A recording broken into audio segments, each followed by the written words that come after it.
He slid the photograph across the bar without a word.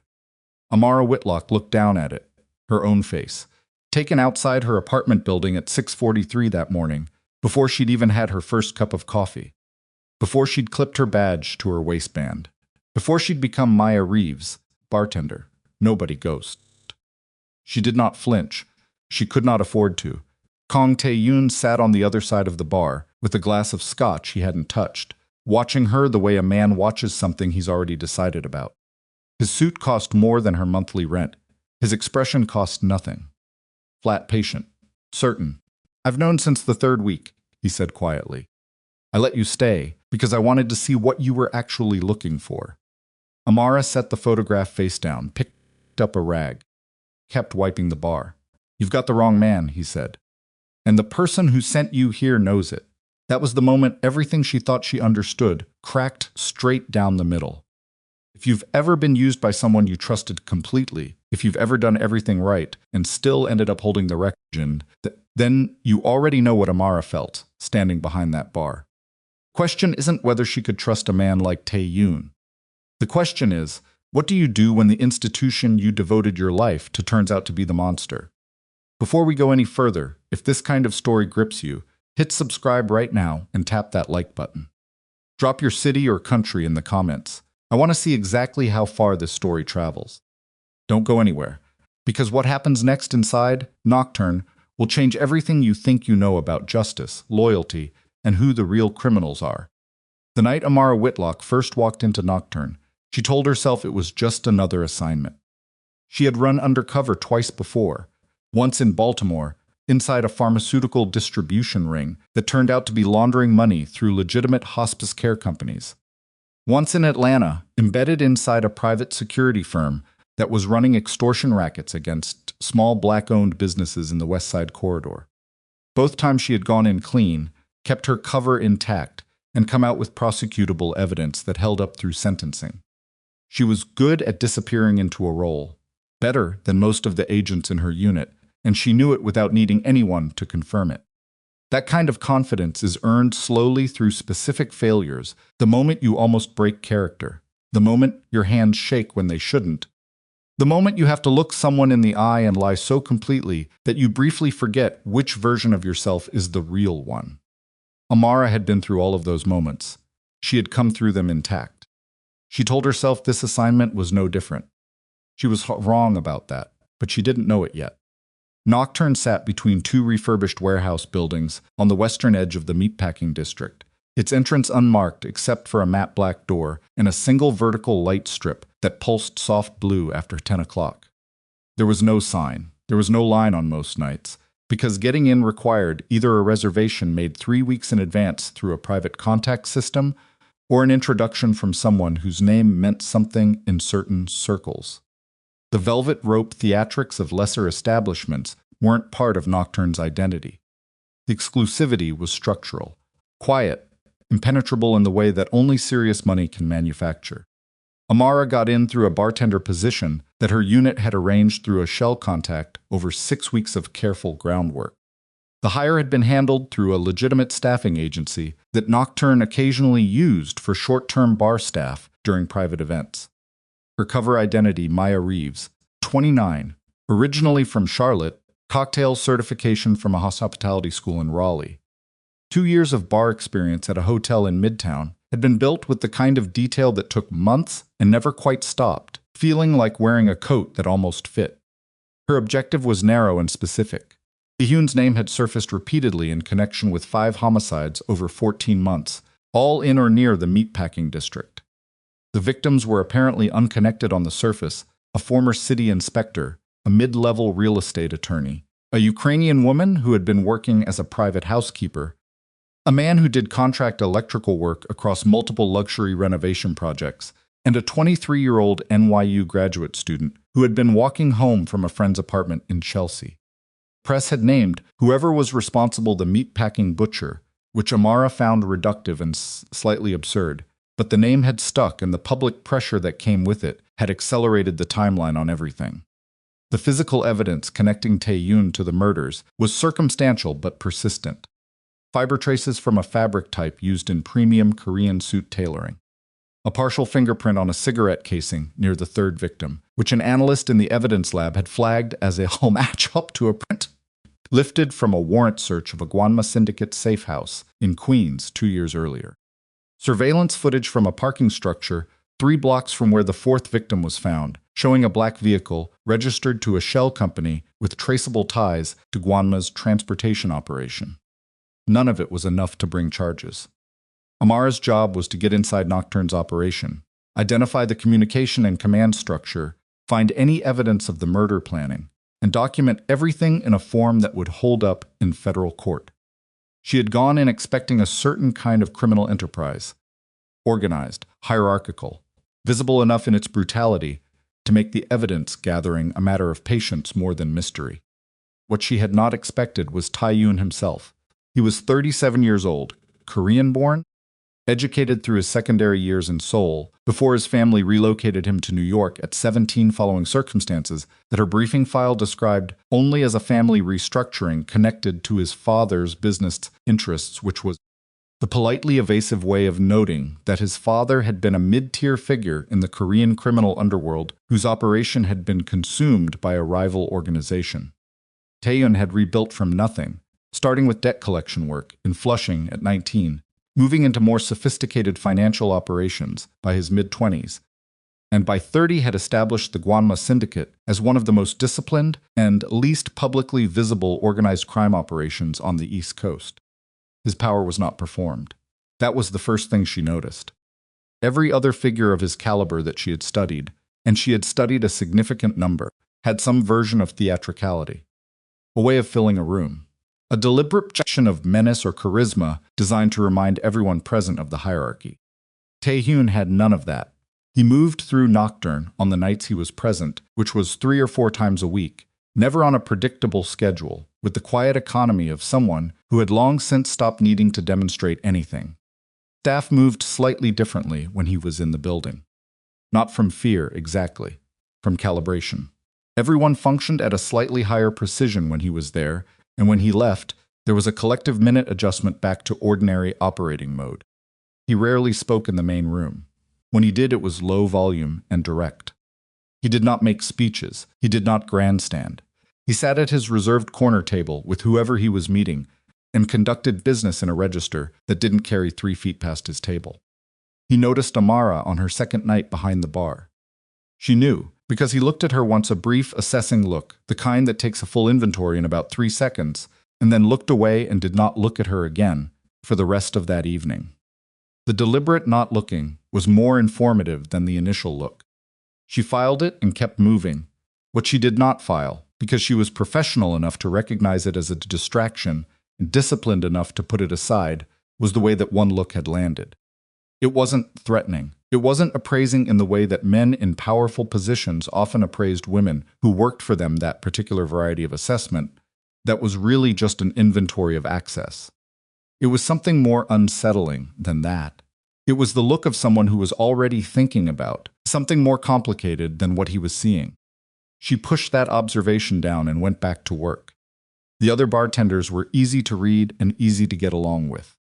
There were 3 of them who staffed the regular rotation: Diego, who was from the Bronx and had been at Nocturn for almost 2 years, Priya, who had a hospitality management degree and treated every shift like a logistical exercise, and a quiet Korean man named Jin, who primarily handled VIP sections and communicated in a blend of short English sentences and a particular economy of gesture that conveyed almost everything he needed to without much actual language. Diego was the one who gave her the informal education on how the place actually worked. "You're going to see things," he said on her 3rd night, when they were doing prep before the floor opened. He was cutting citrus and not looking at her, which was its own kind of signal. Things that aren't your business. Best policy is to develop a very specific kind of selective vision. "What kind of things?" Amara asked. "The kind," Diego said carefully, "that you don't describe to people later." She let it sit there, didn't press, nodded like someone absorbing professional advice from a more experienced colleague, which was what she was supposed to be. "Does that happen often?" she asked after a moment. "Things people need to not describe." Diego set down the knife, looked at her directly for the first time since he'd started talking. "You're not nervous enough," he said. Every new person who comes through here is nervous. You're too settled. I spent 2 years in a hotel bar in Midtown, she said. You get used to not reacting to things. He studied her for another beat, then picked up the knife and went back to the citrus. Sure, he said. That's probably it. He didn't fully believe her. She could tell, but he let it go, which was what she needed him to do. The operations underneath Nocturn's surface became incrementally visible over the following weeks. Not all at once. Nothing in a disciplined organization reveals itself all at once, but in accumulating detail that she cataloged in the encrypted notes she transferred to a secure drop every 3 days. There was a secondary entrance through the service corridor that was used by a rotating set of visitors who never came through the main door.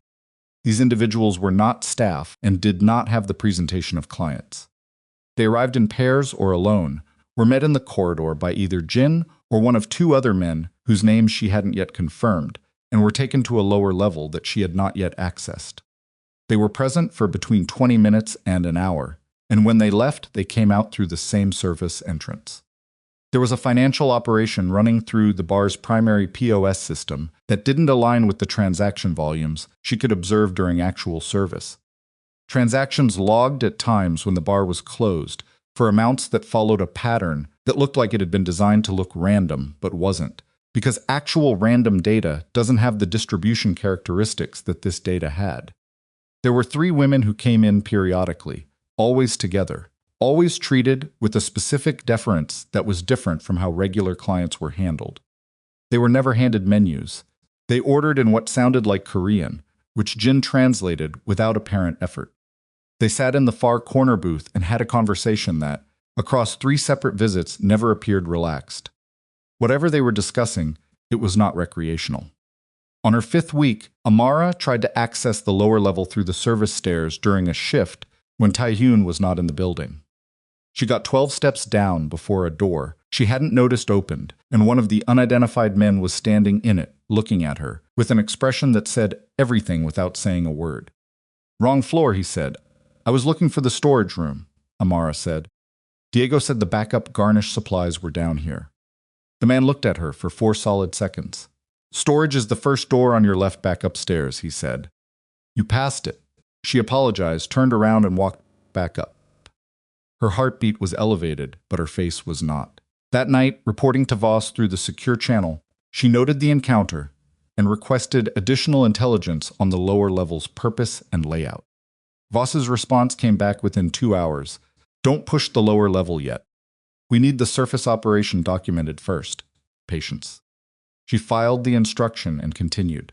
Special Agent Corbin Voss was 51 years old, 22 years in the Bureau, the last 8 running the Organized Crime Division's New York Field Unit. He had recruited Amara 3 years ago, after reading her psychological profile analysis of a trafficking network that had confounded 2 previous investigative teams. He had been her mentor before he was her handler. There was a quality to his professional confidence that she had always found steadying the particular assurance of someone who had seen enough to have built accurate models of how criminal operations actually functioned, as opposed to how they were theorized to function. She trusted him. That is the important thing to understand about that period. She trusted him in the specific way that you trust someone who has been right about enough things in your presence that their judgment has become part of your operating framework. She trusted him, and she was transmitting everything she found directly to him, and she had not yet understood what that meant. Taehyun spoke to her for the first time on her 6th week, not in the transactional way of an employer acknowledging staff. He sat at the bar near closing time, when the floor was mostly empty, and put his glass down in front of her and said, "What do you think of the city?" It was such a plain, conversational question that it almost destabilized her precisely because of how plain it was. "It's a lot," she said, which was safe and true, and said nothing. "You grew up in Charlotte," he said it without inflection, not asking, not demonstrating that he'd looked into her cover, though that was clearly what he was doing. Just stating it, watching what she did with the fact that he'd stated it. "Yes," she said. "Different energy. Very different," she agreed. He was quiet for a moment, looking at the glass rather than at her. "New York has a way of making people think they've become someone different," he said. "Most of them haven't. They've just changed the setting." And the ones who actually change? She asked, because asking felt more natural than not asking, and because she was curious despite herself what he'd say. He looked at her then, the same kind of look as that first night, complete, unhurried, taking something in. They usually don't announce it, he said. You can tell by what they stop needing. Picked up his glass and walked back to his table. She stood at the bar for a moment, with her hands flat on the surface, running a quick internal inventory of what had just happened. He hadn't revealed anything. He hadn't done anything that could be characterized as suspicious or incriminating. He had made small conversation in a way that could have meant everything or nothing. But the thing this was the part she didn't include in her report to Voss that evening. The conversation had felt real, not performed, not strategic, like someone who was genuinely curious and had said something that he actually thought. She included a sanitized version in the report. Subject made brief contact. Conversational, no intelligence value. Cover appears intact. She told herself that was accurate. Over the next 3 weeks, Taiyun spoke to her occasionally. Never for long. Never about anything that she could have categorized as significant in a federal investigative framework. He asked once whether she preferred working events or regular service, and when she said regular service because the pace of events made it harder to track everything. He nodded like that confirmed something. He asked once what she was reading, when he noticed a book in her bag during a shift transition. And when she told him a biography of a Cold War-era signals intelligence analyst that she'd picked up from a used bookstore in the village, he went quiet in a way that suggested genuine interest rather than politeness. Signals intelligence, he said. Pattern recognition. Finding the signal inside the noise. It's interesting, she said carefully. What drew you to it? She hadn't prepared an answer to that because it hadn't been in any script. I like understanding how things actually work, she said. Underneath the way they're presented. He looked at her for a beat that was slightly too long to be entirely casual. Yes, he said. I imagine you do. He walked away before she could calibrate a response. That night she ran through the conversation 3 times and couldn't identify anything specifically alarming about it. But the sensation it left, a specific low-level discomfort, didn't resolve the way it should have if it had been completely benign. She reported none of it to Voss. She told herself she was being overly analytical. That was a mistake she would understand later. The photograph arrived on the bar on a quiet Tuesday in her 9th week. The floor was nearly empty. It was about 40 minutes before closing. The last cluster of clients finishing their drinks in the far seating area. Taiyun had been at his table since 10, and now he was at the bar. She hadn't heard him move, which bothered her more than she let show, and the photograph was on the polished wood surface between them.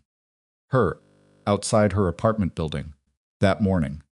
Time-stamped from the image data she knew was embedded in it, 6:43 a.m. She was wearing the gray jacket she'd bought 3 months ago from a shop on Flatbush, the one with the frayed left cuff she kept meaning to fix. One hand in her pocket, keys in the other, face angled slightly downward, the way you look when you're organizing your thoughts and not expecting to be observed. She set the photograph face down, picked up a rag, kept her hands moving. I've known since the 3rd week, he said. His voice was level, no heat in it, no particular menace. Like someone stating a fact that they'd had a long time to get comfortable with. I let you stay because I wanted to see what you were actually looking for. She kept wiping the bar. I'm a bartender, she said. I'm looking for decent tips. You're an FBI profiler, he said. You've been here to build a case connecting me to the meatpacking butcher killings. You report to a handler whose name I know but won't say yet, because you're not ready to hear what I know about him. The bar rag moved across a patch of wood it had already covered twice. She made herself stop and set it down. Okay, she said. Just that. He picked up his scotch, actually drank from it this time. I'm not going to hurt you, he said. I want to be clear about that, because I imagine the adrenaline response you're managing right now is making it hard to hear anything clearly. I'm not going to hurt you. I don't hurt federal agents. The complication it creates is not worth whatever the alternative is. Good to know, she said. You want to know how I found out? I want to know a lot of things. Your frequency patterns, he said. The way you categorize what you observe. Most people who are new to a place like this watch the room the way tourists do, impressionistically, taking in the whole thing. You watch the way someone watches who is building a structural understanding. Exit, staffing patterns, client rotation, communication points. You're extremely good, and if I hadn't been specifically looking for it, I wouldn't have caught it until much later. But you were looking, she said. I'm always looking, he said. Somebody has been trying to build a case against me for 14 months. I assumed eventually they'd send someone capable. She looked at him directly. And the photograph? Your apartment is bugged, he said. Not by me. The device is federal-grade equipment, which means whoever placed it has access to Bureau resources. It was installed approximately 9 weeks ago, which is before your assignment here began. He paused. Your handler placed it before he sent you in. He has been monitoring your private life, not just your operational reports. The room was quiet. From the far end of the bar, the sound of the last clients gathering their things to leave. That's a significant claim, Amara said, her voice coming out steady in a way she was grateful for. Yes, he said, it is. Why would you tell me this? He set the glass down, looked at her with that same complete, unhurried attention. Because the person who manufactured the evidence connecting me to those murders understands FBI procedure in a way that requires either institutional access or institutional knowledge. Because whoever planned the crime scenes did so with a specific understanding of how forensic evidence is processed and what patterns investigators are trained to prioritize. He leaned forward slightly. And because, Agent Whitlock, I think you're good enough at your job to already have seen something in the evidence pattern that didn't sit right. I think you've been suppressing it because you trusted the framework you were operating inside. Am I wrong, he asked? She thought about the fiber evidence, the partial fingerprint, the surveillance footage with the shell company vehicle. She thought about the way each piece had arrived cleanly, documented precisely, in a sequence that built a case like something being assembled rather than discovered. She had noticed. She had filed the observation under analyst bias and continued working. You're not wrong, she said, and hated herself slightly for saying it, because it was true, and because saying it out loud in this bar, to this man felt like stepping off a surface she could not step back onto. Tae-yoon nodded once, not satisfied exactly, more like someone who had been carrying a weight and had just found someone to help hold it. The women who come in on Thursday nights, she said. 3 of them. Who are they? He studied her. Survivors, he said. Women who tried to use the legal system and found that someone had gotten there first and made it useless to them. I provide them with resources, housing, documentation, relocation assistance when they need it. In exchange, they trust me with information about people I would otherwise not be able to find. That's not what criminal organizations do, she said. No, he agreed. It isn't, so what are you? He was quiet for a long moment. Complicated answer to a problem that straightforward systems keep failing to solve, he said. She heard the door close behind the last clients. Jin was doing final rounds of the VIP section. Diego was in the back doing closing inventory. It was just her and Tae-yoon in the empty bar, and the weight of everything he had just said was pressing against her, like something physical. If what you're saying about the surveillance on my apartment is true, she said slowly, then my handler has access to everything I've reported. Every observation I've transmitted. Yes, he said. Which means he knows exactly what I've found and what I haven't found. And can shape what you find next, he said, if he needs to. She thought about the instructions she'd received 6 weeks in. Don't push the lower level yet. Patience. She thought about how specific that instruction had been. Not stay away from the lower level. Don't push it yet. Implying that at some point she would be directed there. Directed to find whatever had been placed there for her to find. Her mouth was dry. The lower level, she said. Has been prepared, he said quietly. I found the items 2 days ago. Planted. Specific items chosen to be consistent with forensic evidence connected to the 3rd and 4th murders.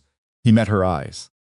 Someone has gone to significant effort to make sure that when you access that level, you find exactly what you were sent here to find. The silence between them had a texture to it, heavy and specific. If I'd gone down there when I tried, she said almost to herself, reconstructing the timeline 5 weeks ago. You would have found a partial kit, he said. The full installation was more recent. Whoever is running this wanted to be sure before they sent you to the conclusion. Amara stood at the bar in the emptied nightclub with the photograph face down between them and understood. with a clarity that had the particular brutality of something you cannot unknow once you know it. That she had been sent here not to find the truth, but to find a specific constructed version of it. She had been designed as a weapon, pointed at a target, by someone whose hands were dirty in ways she hadn't been allowed to see. "What do you want from me?" she asked. Tae-hyun looked at her steadily. "Nothing yet," he said. "I want you to take the photograph. Go home. Check the third baseboard panel on the south wall of your bedroom. You'll find what I described." He pushed back from the bar. "Then decide what you actually want to do with what you know." He walked to the coat rack near the service door, retrieved his jacket, and pulled it on with the unhurried precision of someone who had already made all the difficult decisions well in advance. "Taeyeon," she said. He stopped. "Why not just expose this yourself? You have the information. Planted evidence, the surveillance device. You could—" "Who would believe me?" he said without turning around. "I'm a Korean crime boss. The moment I make a claim against a federal agent, I become the story. Evidence disappears. The agent is protected, and you go to federal prison for obstruction." He paused. "You are the only person in this situation who has any credibility left. And only barely." He pushed through the service door and was gone. Amara stood at the empty bar for a long time, the low hum of the refrigeration units. The distant sound of Diego singing something to himself in the back. The neon washing faint colors across the polished wood. She picked up the photograph and looked at it. Herself. Unguarded. Outside her own front door. Watched by someone she had trusted completely. She put it in her jacket pocket. She finished closing the bar with Diego, who was cheerful and tired, and talked about a movie he'd seen at the weekend. And she made appropriate noises, and did her half of the work, and clocked out, and walked through the matte black door into the meatpacking district night. Outside, the air was cold and smelled like rain that hadn't arrived yet. Taxis and rickshaws moved along the wet street. Ordinary people going ordinary places, none of them carrying a photograph of themselves taken by someone they'd trusted to protect them. She thought about Voss, his voice on the secure line, his steady, experienced assessments, the way his instructions had always felt like the safest route through difficult terrain. She thought about the pattern in the evidence she had suppressed for weeks. She thought about the third baseboard panel on the south wall. And she walked home through the city, with her hands in her pockets and her face empty, and her mind running through everything she had built the last 9 weeks on, testing each piece the way you test floorboards in a dark room. Finally, beginning to understand which one's going to hold her weight. She found it in 4 minutes. Third baseboard panel, south wall, bedroom. She used a flathead screwdriver from the kitchen drawer and had the panel off in one motion, because her hands were steadier than they had any right to be at 1:27 in the morning. The device was the size of a thick thumb drive, matte gray, military-grade housing. She recognized the model from a counter-surveillance training module she had completed 18 months ago at Quantico. Federal issue. Current generation. Not available to civilians, not available through any commercial channel, not something you found by accident. She held it in her palm and looked at it for a long time. Then she put it back, replaced the panel, put the screwdriver in the drawer. She went to the kitchen, didn't intend to drink, and stood at the counter while the machine worked, and thought very carefully about what her options actually were. Now that she was standing on the other side of something, she could not pretend she hadn't found. The first option was to report it. Call Voss through the secure channel. Tell him she had found a surveillance device in her apartment. Let the Bureau investigate the provenance. This option required that Voss not be the person who placed it. If he was the person who placed it, and the math on that was brutal and simple, then reporting it to him told him exactly what she knew, exactly when she'd found it, and handed him the opportunity to control everything that happened next. The second option was to go silent, stop reporting, request a reassignment on grounds she would fabricate, get out of Nocturn and let whatever Voss was building collapse without her participation. This option required that she be willing to walk away from 5 murders, and however many more might follow, and from the women she had been watching come into Nocturn on Thursday nights with their specific unresolved damage. She was not willing to do that. She had understood this about herself before she fully understood everything else. The third option was the one she had been building toward without fully naming it from the moment she walked out of Nocturn and into the cold street with the photograph in her pocket. Continue reporting to Voss. Give him what he expected: incremental, careful progress toward the lower level. And use the access she still had, and the intelligence Tae-yoon had offered, to reconstruct the actual murder pattern from underneath the manufactured one. She poured the coffee out, rinsed the cup, and went to bed. She lay on her back in the dark and stared at the ceiling and made herself breathe normally until her pulse dropped below what it had been, and then she closed her eyes and catalogued everything she had absorbed from Tae-yoon that evening and sorted it into what she could verify, what she would need to test, and what she would have to take provisionally on trust until she had the means to check it. Trust from a crime boss to run a covert operation against her own handler. She thought, this is how people end up doing the things they spend their careers putting other people in prison for doing. She thought, I'm not wrong though, and if I'm not wrong, then none of the usual rules of this situation apply anymore. She slept for 3 hours, dreamless, her body demanding maintenance even when her mind hadn't finished processing. She was back at Nocturn the following evening for a regular shift. Nothing in Diego's manner suggested he knew anything had changed. Priya was cycling through a new cocktail menu edition with the focused competence of someone who needed every task to have a measurable outcome. Jin moved through the VIP section with his usual economy. Tae-yoon was not in the building. Amara worked the full shift, processed 17 transactions, had a brief exchange with a client who wanted to renegotiate the price of a drink he'd already consumed, and at the end of the evening, during close, found a folded note tucked under the edge of the speed rail beneath the bar top. Written in a clean, compact hand, a location and a time. The following afternoon, 2 o'clock. She memorized it and destroyed it in the staff bathroom before she clocked out. The location was a private consulting office in a building on West 22nd Street, the kind of building that houses 4 different small professional operations on each floor, with frosted glass doors and no lobby security beyond a key fob system. She arrived at 1:57 and let herself in with a code that had been included in the note and found herself in a sparse, clean room with a table, 4 chairs, and a flat-screen monitor currently showing a grid of surveillance feeds she recognized as the exterior and interior cameras of Nocturn. Tae-yoon was already there. He had coffee waiting and didn't make a production of having it there. Just 2 cups on the table, one near each side. She sat down. Found it, he said. Yes, you replaced it. Yes. He looked at her, with something that might have been approval in a more expressive face. Good. If you'd removed it, he would have known within 12 hours. I know how the monitoring protocols work, she said. Tell me about the murders. He pulled a slim folder from the briefcase on the floor beside his chair and set it on the table between them. Opened it. The contents were not what the FBI case file contained. Not in structure and not in substance. Where the federal evidence read as a pattern building would toward Tae-yoon, each piece arriving with that assembly line cleanliness, she had noted and suppressed this material read differently. It read like someone trying to reconstruct an event from incomplete information, working backward from physical reality, rather than forward from a pre-decided conclusion. First victim, she said, Marcus Del Rey, the city inspector, was going to testify in a civil proceeding connected to a building violation case in the Flatiron District, Tae-yoon said. The case would have identified a permitting fraud that implicated 3 city officials and 2 private contractors. The testimony never happened. The case was settled quietly 2 weeks after Del Rey died. That's not in the federal file. No, he said, it isn't. She turned pages. The attorney, Sandra Vela, had been quietly building a civil case on behalf of 4 women who claimed that a private security contractor had been facilitating their exploitation. The contractor has federal connections. The case was 9 weeks from filing when Vela was killed.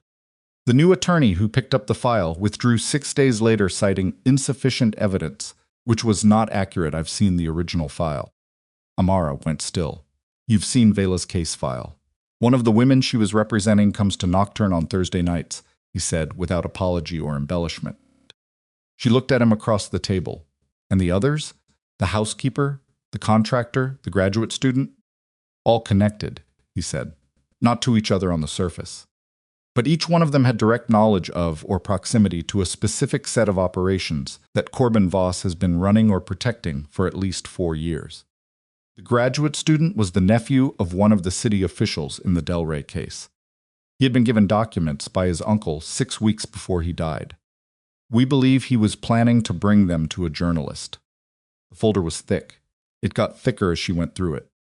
Each page was a piece of a structure that was entirely different from the one she had been building toward, and entirely more coherent. You built all of this, she said. Over 14 months, he said. Starting when the evidence against me began appearing.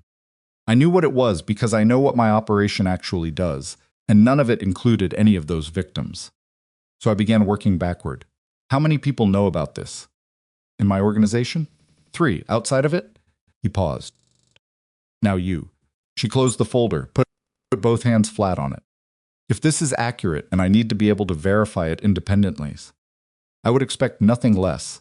Then Voss hasn't just been framing you. He's been using the entire meatpacking butcher investigation as a cleanup operation. Eliminating people who were threats to a criminal network he's either running or protecting, and simultaneously building a case that would put you away and give him credit for solving the highest profile murder case in New York in years. Yes, Tae-yoon said. Just that. She sat back in the chair. The ceiling above was plain white, faintly water-stained in one corner. An entirely ordinary room for an entirely extraordinary conversation. The fiber evidence, she said. The partial fingerprint. How? The suit fabric is a type available to anyone who knows where to buy it. It is not unique to my tailors, which a good forensic analyst would have established before it was entered as significant evidence, and which apparently was not established. His voice carried no anger, just precision. The partial fingerprint is a more sophisticated problem. I believe the print was lifted from a surface I actually touched. I'm unable to determine which one. There are too many possibilities, and transferred to the cigarette casing using a technique that requires laboratory equipment and specific expertise. That's not a technique available to ordinary criminals, Amara said. No, he said, it requires forensic laboratory access.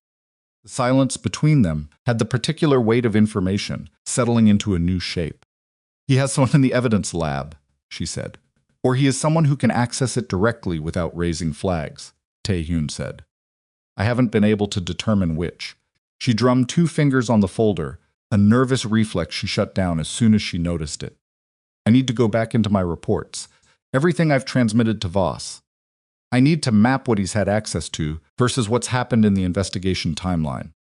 I've already begun that analysis, Tae-yoon said. He turned the monitor toward her and pulled up a second display, a timeline. Her reports on the left column, events in the investigation on the right. The correlation was not perfect, but it was too consistent to be coincidence. Twice, evidence had been added to federal processing within 48 hours of her reporting an observation that would have identified its absence as a gap. Her stomach moved in a way she didn't like. He's been filling in my blind spots, she said. Every time I got close to noticing something wasn't there, he added it. Using your own investigative instincts to calibrate the fabrication, Tae-yoon said. You are apparently very good at your job, and he has been using that to make the manufacture evidence more convincing. She stood up, needed to move, walked to the window and looked at the street below without really seeing it, her reflection a faint overlay on the traffic and pedestrians. He trained me, she said. I know, he knows how I think, how I process evidence, what I prioritize, yes. She turned from the window. Her voice, when it came out, was flat, in a way that meant she was holding something controlled that was not entirely under control. He built me as a tool, and then sent me to build his case for him using my own methods. Tae-yoon didn't respond to that, because there wasn't a response that would have added anything. He let it sit in the room until she was ready to move past it. She was ready in about 20 seconds. That particular kind of cold fury is most useful when it's channeled immediately. I can access federal evidence intake logs through a back channel I've used before on verification procedures, she said. If he has someone in the lab, the access logs will show anomalies. Non-standard processing times, off-hour entries, chain of custody gaps. That would be valuable. I'll need 3 days, maybe 4. Take the time you need, he said, but be careful with the channel you use. If Voss has visibility into your bureau access, He does if I use my credentials, she said. I'll use someone else's. Taein raised an eyebrow. The first crack in his composure she had seen. Someone else's bureau credentials. I have a contact. Retired analyst still has legacy red access to certain archived systems because the bureau's offboarding protocol is a disaster. She doesn't know she still has it. She won't know I used it. She paused. I'm not proud of this. You don't need to be proud of it, he said. You need it to work. She picked up the folder. I'm taking this. Expected. If this comes back to you, it won't come back to me in any way I'm not already prepared for, he said. She looked at him across the table. There was something particular about looking at someone directly when you are holding a piece of information that changes the architecture of your relationship with them. And this was the moment she understood that the architecture of this situation had already been changed without either of them having formally decided to change it. Why are you doing this? She asked. The real reason. Not the version that makes strategic sense. He was quiet for a beat. Not evasive. Actually thinking about it. Because 5 people are dead, and their deaths are being used to put me in federal prison for something I didn't do, he said. And because the women who come to Nocturn on Thursday nights are running out of places to go. And because he stopped, looked at the window.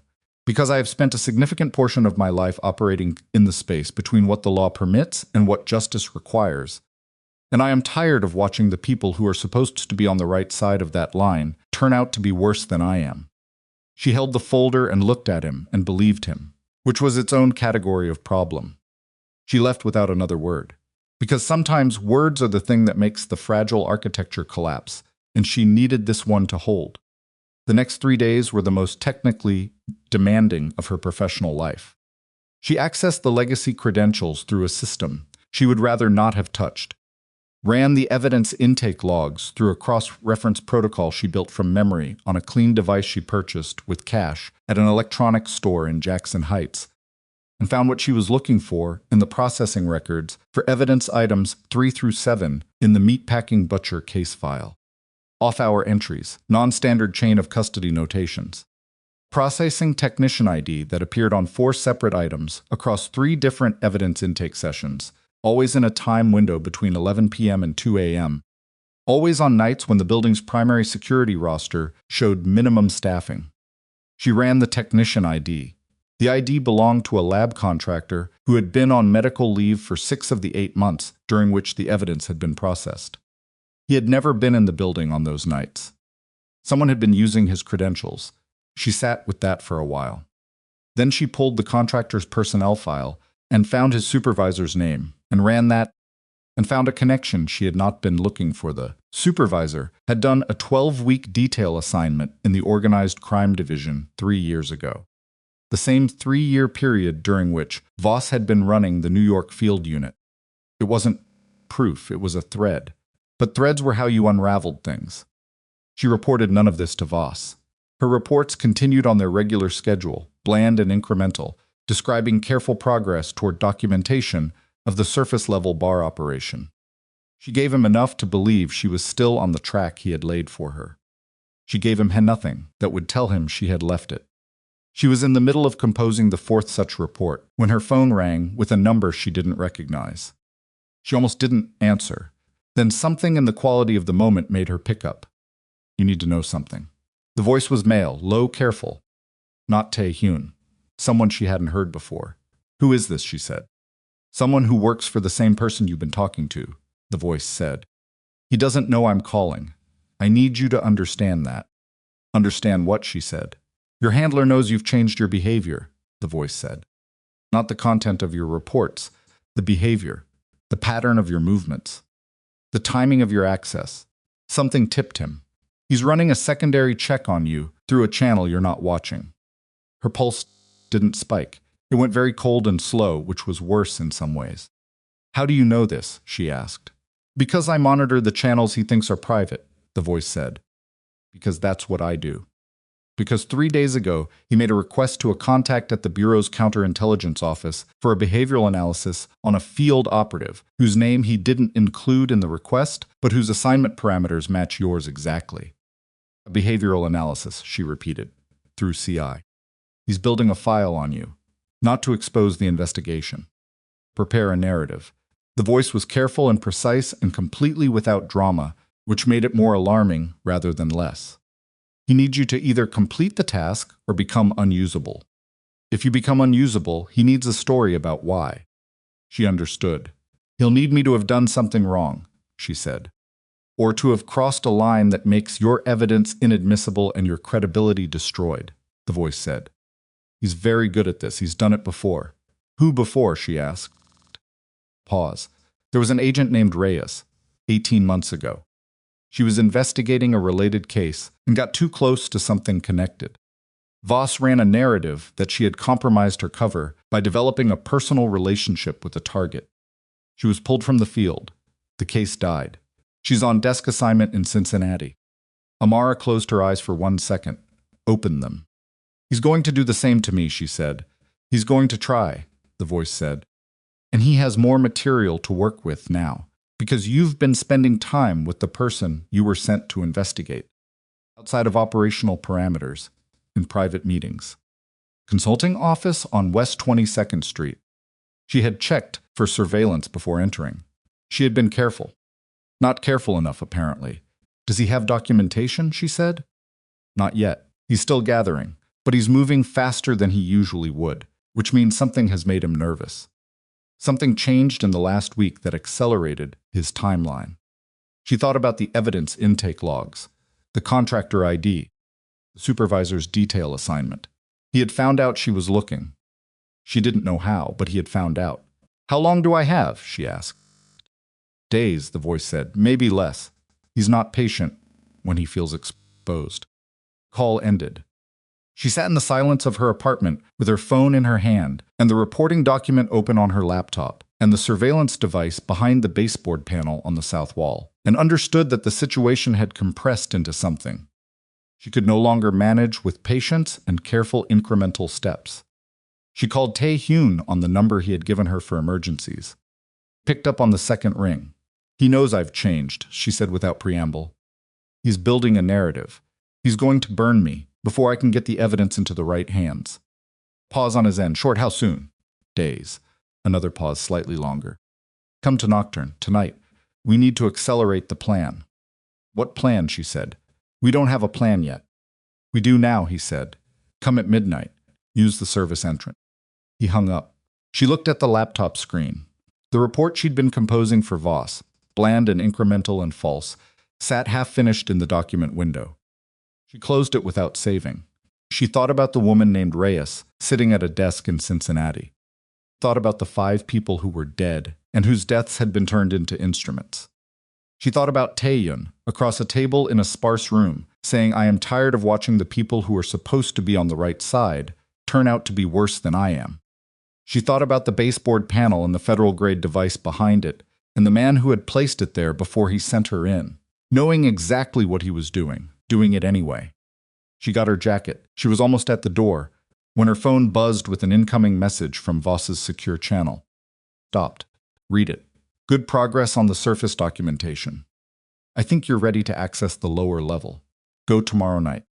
We need the physical evidence on record within the week. She stared at the message for a long time. He was pushing the timeline because he was scared. He needed her to find the planted evidence before she found anything else. Needed her to step into the frame he had built, log the evidence, sign her name to the report, and transform herself into the instrument of Tae-hyun's prosecution before she understood enough to refuse. He needed her to do it now. She put the phone in her pocket and went out the door and into the street, and the night air hit her face with a cold she felt all the way through, and she walked toward Nocturn, knowing that whatever she was walking toward, she was not walking back from it in any form she would currently recognize as herself. That was the moment. Not the photograph on the bar. Not the device behind the panel. Not the voice on the phone she didn't recognize. This moment, the cold street, the message sitting in her pocket, the understanding that Voss had just shown her the mechanism and was waiting for her to step into it, was the moment she crossed from investigator to something the law she had served her whole career did not have a clean word for. She walked, and the city moved around her, indifferent and enormous, and somewhere in the building ahead of her, A man she had come here to destroy was the only person currently trying to make sure she survived what she had just understood. She came through the service entrance at 11:53. Jin was waiting at the bottom of the interior stairwell, which told her something had already shifted in how Tae-yoon was running the evening. Jin did not wait at service entrances. Jin managed VIP sections and communicated in economies of gesture. His presence here, in the concrete utility corridor, with the overhead fluorescent flickering at one end, meant the regular operating posture of Nocturn had been set aside for whatever was happening tonight. He didn't speak, just turned and led her down. The lower level was not what she had imagined during the 5 weeks she had spent not accessing it. She had built a picture from context: the visitors through the service corridor, the financial anomalies in the POS system, the discipline management of who knew what, and the picture she had built was of something that looked like organized crime infrastructure, storage, processing, the physical apparatus of an illegal operation laid out with the same cold pragmatism as any other logistics problem. What she found instead was something closer to an operations center. 4 workstations running secure systems she recognized as custom-built rather than commercial. A wall-mounted display showing a live map of cell activity across a 6-block radius of the meatpacking district. Filing systems' actual physical files, which was sophisticated counter-surveillance practice, because physical documents don't generate digital access logs, occupying 2 full shelving units along the north wall. And 3 people she hadn't seen before, all working with the focused silence of individuals who had been doing this long enough that urgency no longer expressed itself as noise. Tae-hyun was standing at the central workstation. He turned when she came in and looked at her face and apparently read something there that confirmed whatever he had been calculating. "He messaged you," he said. "He wants me in the lower level tomorrow night," she said. "He's pushing the timeline." Tae-hyun turned back to the workstation. On the screen in front of him was a document she recognized immediately: her own reporting structure, the encrypted format she used for transmission to Voss's secure channel. Seeing it on his screen was a specific kind of vertigo. "How long have you had that?" she said. "Since week 4, he said. "I want to be transparent about that." She held the vertigo down. "You've been reading my reports, yes. Everything I sent to Voss you also had." "Yes." She stood with that for a moment. The room's 3 other occupants did not look up from their work. "You knew what I was finding. You knew what I was missing. You could have at any point, you could have used that." "I could have," he said. "I didn't. Why? Because using it would have made me the kind of person who uses federal intelligence for personal protection," he said, "which is a line I decided I wasn't going to cross." He paused. "Also because if I had manipulated your investigation, I would have been doing exactly what Voss is doing. And I am trying very hard to be a different category of problem." She crossed the room and looked at the screen. Her words. Her careful, incremental, deliberately misleading reports to Voss laid out in chronological sequence. Watching herself think from the outside was strange, in a way she didn't have vocabulary for. "You saw when I started changing the reports," she said. 3 days ago, he said. "You began omitting details that you would previously have included. The omissions were precise enough that I knew you weren't making errors. You were editing. I was protecting the evidence access I was running." "I know." "I had Soo-min," he indicated, one of the 3 people at the workstations, a compact Korean woman who still didn't look up, cross-reference the omissions against what you were likely looking for at the time. "We worked out the evidence intake angle within about 6 hours. Amara looked at Soo-min, who was running what appeared to be a cross-analysis of financial records against a database of federal contractor IDs. "She's been doing this the whole time," Amara said. "Your version of me." "My version of the investigation," Tae-hyun said. "Parallel, separate. We share when it's useful." "And is it useful now?" "Critically," he said. He pulled up a second display. "Sit down. There's something you don't know yet, and you need to hear it before we talk about what happens next." She sat. Not because she was tired, though she was. Because the quality of his voice on that last sentence had shifted into something that told her she would want to be seated. Soo-min brought a folder to the table without being asked. Set it down and went back to her station. The folder contained a photograph. Not like the photograph of Amara outside her apartment that had been clean, documentary, the work of professional surveillance. This photograph was the kind taken in poor light, through a long lens slightly blurred at the edges, the center sharpened by digital post-processing. It showed two men at an outdoor table, a restaurant by the look of it. Evening light. One of the men was Voss. She recognized the set of his shoulders before she fully registered his face. 22 years of the Bureau had given him a particular physical authority that was almost architectural. The other man she did not recognize. "Who is that?" she said. "His name is Daniel Cho," Tae-yoon said. "He is 44 years old, Korean-American, second generation. He runs a private security and logistics company based in Newark called Perennial Secure Solutions. On the surface, it is a legitimate operation executive protection, secure transport, facility risk assessment. Underneath it is a trafficking facilitation network. People, primarily some cargo, operating up and down the eastern seaboard for approximately 6 years." She looked at the photograph. Cho was medium build, neatly dressed, the kind of face that didn't print strongly forgettable in a crowd, which was probably by design. "And Voss is protecting him," Tae-yoon said, "has been for 4 years. Cho's operation has been flagged twice by federal task forces during that period. Both times the investigation stalled before it reached actionable evidence.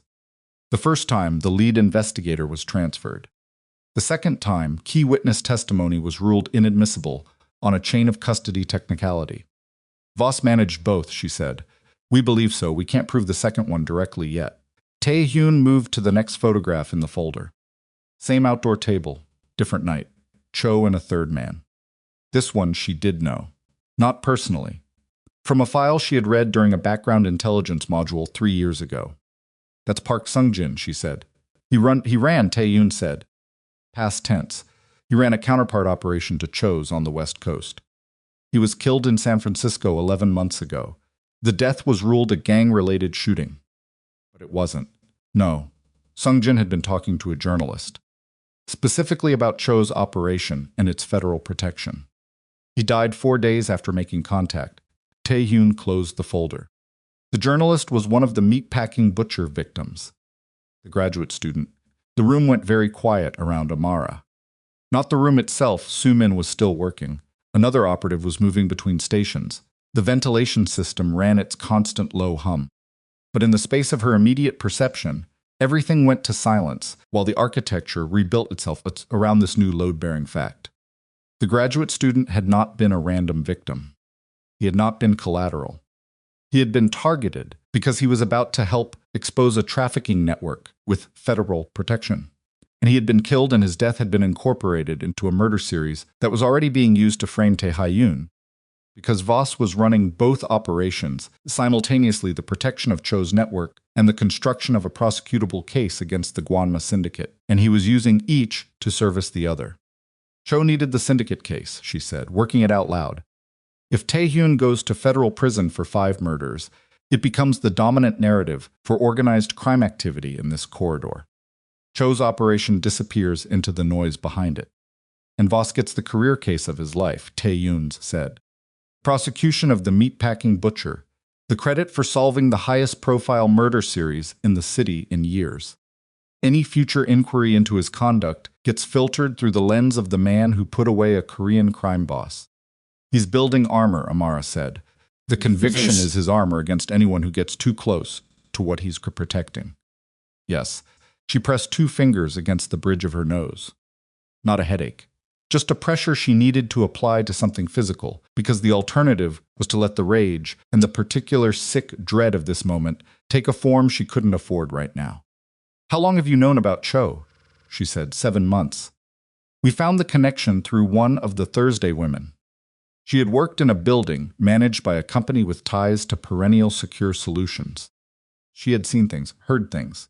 When we started pulling the thread, it led to Cho, and Cho led to the federal protection, and the federal protection led to Voss, and Voss led to you. To me specifically. To the investigation," he said. "You became specific when you were assigned." She looked at him. "You knew I was coming before I walked in. We knew an undercover operative was being placed. We didn't know it would be you until your 2nd week, when your operational profile became clear enough to identify." She thought about the way he had looked at her that second night. The full, unhurried inventory. The deliberate not looking afterward. He hadn't been assessing whether she was a threat. He had been confirming what he already suspected and calibrating how to handle it. "You could have burned my cover immediately," she said. "Exposed me to your staff, made me unusable, forced the Bureau to pull the operation. But that would have stopped you from getting what you actually needed, which was someone with federal credentials and a profiler's methodology who was inside the investigation and could read what was actually being constructed," he said. Yes. She felt something move through her that was not quite anger and not quite betrayal, and was closest to the feeling of understanding that you have been a chess piece while believing yourself to be a player. Cold, contracting feeling. Not comfortable. "You used me too," she said. He didn't flinch from it. "In the beginning," he said, "yes, I allowed you to be here while I decided whether you could be trusted with the full picture. That is different from what Voss did, but I won't pretend it's a clean distinction." "It's not," she said. "No," he agreed. She sat with that for a moment. The honesty of it was its own thing, less satisfying than an apology would have been. More useful. "The lower level," she said, "the planted evidence. Voss wants me to access it tomorrow night. If you do, the physical chain of custody on those items runs through your personal login and your signature," Tae-Hyun said. "You become the documenting agent. The prosecution rests on your professional credibility and your direct observation. And if I'm later discredited, the case survives without you, because the physical evidence still exists," he said. "You are discarded after serving your function, possibly prosecuted yourself, depending on how badly he needs to contain the situation." She looked at the wall. The live map of cell activity was still running, small light points moving through the grid of the meatpacking district like a slow nervous system. "We need to get the documentation of Cho's operation into hands that Voss can't reach before he accelerates further," she said. "Federal channels are compromised if he has CI access. Media is unpredictable. Any journalist I approach could be monitored. There's a federal prosecutor in the Southern District," Tae-Hyun said. "She has been building a separate public corruption case for 18 months that has intersected twice with the meatpacking evidence in ways that haven't been formally connected. She is not in Voss's network. We have verified this with significant care. Her name is Eleanor Marsh." "I know that name," Amara said. She thought for a moment. "She prosecuted the Tarrant case. The Port Authority corruption. Yes. She is careful. She is not ambitious in the way that makes prosecutors compromised, and she has reason to want what we have." He paused. "She's also the prosecutor who was quietly removed from a task force 18 months ago. By Voss." Amara looked at him. "She has her own grievance." "She has her own case," he said. "We would be adding to it. Substantively. Getting the documentation to her without Voss intercepting it. Is the problem we need to solve tonight?" Tae-Hyun said. "Which is why I asked you here." She pulled her chair forward. Soo-min, apparently reading some signal she hadn't observed, brought a second folder to the table and opened it between them. They worked through it for 2 hours. The operational problem had several components, each of which generated its own set of complications. The documentation they had was strong, but not court-ready. It had been assembled outside of legal process, which meant its evidentiary value depended on how it was introduced and by whom. Getting it to Marsh required either a direct approach, which was risky, or a dead-drop methodology that could be misread as an anonymous tip and shelved, which was dangerous in a different way. What they needed was a delivery mechanism that was simultaneously unimpeachable and deniable. Something Marsh could act on immediately, without needing to verify through channels Voss controlled. Amara was working through the third option, a specific federal whistleblower protocol that circumvented normal chain of command when the first of the bad things happened. Soo-min said something sharp in Korean. Her voice had no alarm in it, but its texture changed in a way that brought everyone in the room to attention. She was looking at her screen. Tae-Hyun crossed to her in 4 steps. Looked at what she was showing him. His face did not change, but his breathing shifted a minimal thing. The kind of tell that most people never saw because they weren't watching that specifically. Amara was watching that specifically. "What is it?" she said. He turned from the screen. "Your apartment," he said. "Someone is inside it." She went cold. "When?" 7 minutes ago. "Our exterior camera on your block triggered. 2 men. They had a key, which means Voss gave it to them," she said. "They are not making any effort to be discreet," Soo-min said, still watching the feed. "They're moving fast. They're looking for something specific." Amara's mind ran through her apartment in systematic order. The laptop encrypted, but she knew the level of encryption and knew what a federal-equipped team could do with 3 to 4 hours and the right tools. The notes she had made on the clean device, the device was with her, in her bag, which was good. The folder from Tae-yoon also with her, the surveillance device behind the baseboard panel. The device, she said. If they find that I found it, they'll know you've been running a parallel investigation, Tae-yoon said. And they'll know you've been here. Did I leave anything that connects me to this location? He looked at Soo-min. Soo-min said something in Korean that had the cadence of a negative assessment. You were careful on entry, Tae-hyun said. But if they are conducting a full sweep of your communications, the timing of your movements tonight. Amara's phone buzzed. Everyone in the room heard it because the room was quiet enough. She looked at the screen. Voss, not the secure channel.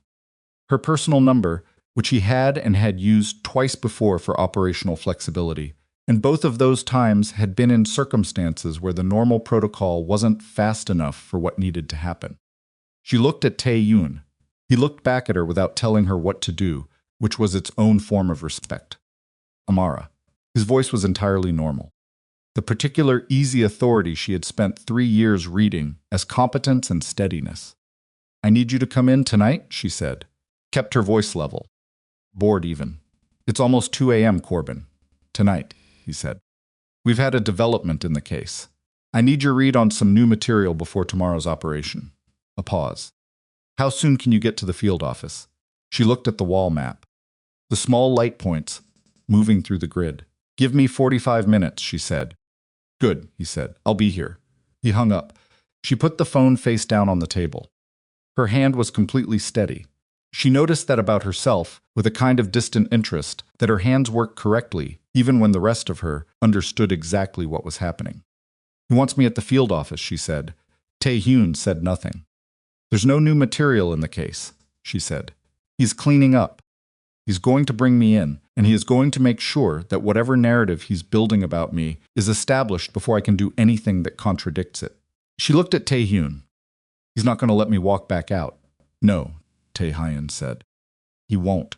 If I don't show up, he'll trigger a field response. Missing federal operative, possible compromise. He can mobilize resources I can't outrun.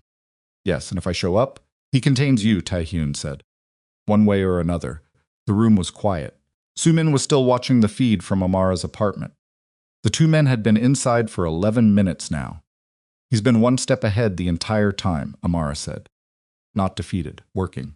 He knew I changed my behavior. He accelerated the timeline. He's had people inside my apartment for 12 minutes, and he's on the phone acting like this is a normal operational check-in. She pressed her hands flat on the table. He's not scared. He's not reacting. He's executing. He had this move ready. Yes, Tae-yoon said, which means the move was planned before tonight. Before you changed your behavior. The behavior change accelerated the timeline, but the plan existed. She looked at him. The specific unpleasantness of what he was implying settled over her like cold water. He was always going to do this, she said. At some point in this assignment, regardless of what I found or didn't find, he was going to bring me in and remove me as a variable. Once you were useful enough to have served your purpose, Tae-hyun said. Yes, I believe so. How long have you believed that? He held her gaze. Since I identified who your handler was and understood what he was building, he said. About 6 months before you arrived. She heard that. Let it go where it needed to go. The man across the table had known, 6 months before she walked through Nocturn's door, that she was being sent here to be used and discarded. And he had watched it unfold. And he had waited until the moment she could actually be part of the solution before he showed her any of it. She was not sure whether that was strategic necessity or something colder. She was also not sure it mattered right now. My phone, she said. If he's monitoring it. Leave it here, Soo-min said from her station without looking up. I'll run passive signals from it to maintain the location pattern he expects. Amara looked at Soo-min. You'll spoof my location. For a few hours, Soo-min said. Long enough? Enough for what? Amara said.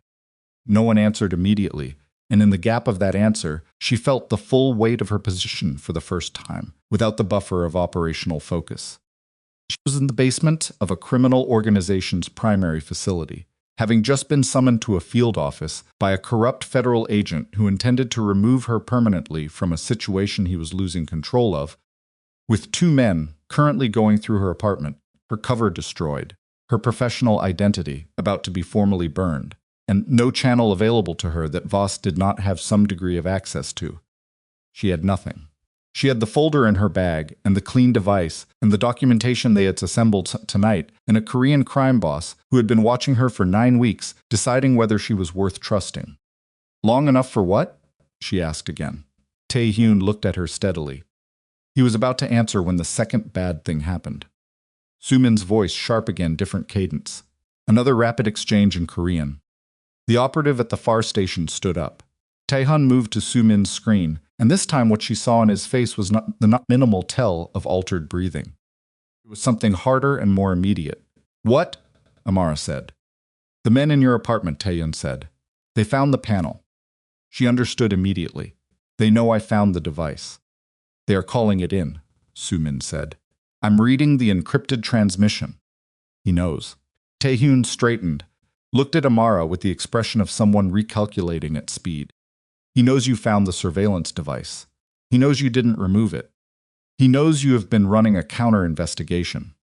He'll know I've been here, she said. He will make assumptions consistent with what he knows, Tae-hyun said, which are probably accurate. How long before he moves on Nocturn? If he's executing a prepared plan, he could have an authorization in process within an hour, Tae-hyun said. Possibly faster if he has the paperwork pre-staged. She looked at him. Does he? Tae-hyun paused, one beat. He has had emergency authorization paperwork for a raid on this facility. Prepared for at least 3 months, he said. We found evidence of it during a document analysis 2 weeks ago. I was hoping we would have more time before he used it. The silence that followed was not long, but it was complete. You knew he had a raid authorization ready, she said. Yes, and you didn't tell me. I told you what you needed to know when you were ready to use it, he said. Telling you sooner would have changed how I operated, she said. Her voice was flat, specifically flat, in the way of someone keeping something contained that does not want to be contained. I would have moved faster. I would have pushed harder on the evidence access. I might have gotten the documentation to Marsh already. Or you would have made a mistake under pressure, he said. I made a judgment call. Your judgment call, she said, may have just ended this. He held her gaze without deflection. Yes, he said. It may have, and I will carry that. It was the wrong moment for honesty to land the way it did, as something she could almost respect, even while the consequences of what he'd withheld were pressing in from every direction. She filed the contradiction and moved. We need to get the documentation out before he moves on the building, she said. We need it in Marsh's possession tonight, not tomorrow. Tonight. Marsh won't be reachable at this hour through normal. She's reachable, Amara said. I know how to reach a federal prosecutor at 2 a.m. when the information is significant enough to warrant it. I have done it once before. She looked at Tae-hyun. But I need your fastest way out of this building that isn't the front door or the service entrance, because those are the first 2 points any raid plan stages at. Tae-hyun looked at her for a moment. Then he said something to Soo-min in Korean. Soo-min pulled up a schematic on her screen, the building's infrastructure layout, the neighboring structure, the connecting points at sub-basement level, that existed because the meatpacking district's original architecture had been designed for industrial access, and the current overlay of luxury construction had not fully sealed every old corridor. There's a passage, Tae-hyun said. It comes out 2 buildings east.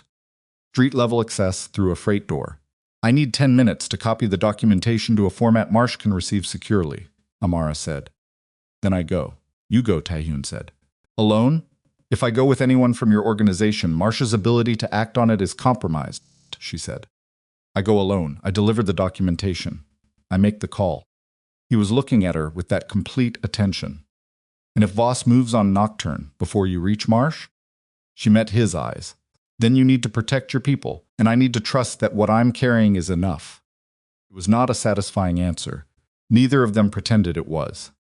She moved to a workstation, and Soo-min moved aside without being asked, and Amara spent 9 minutes converting the documentation into a secure format, using a protocol she knew Marsh's office used for sensitive incoming material.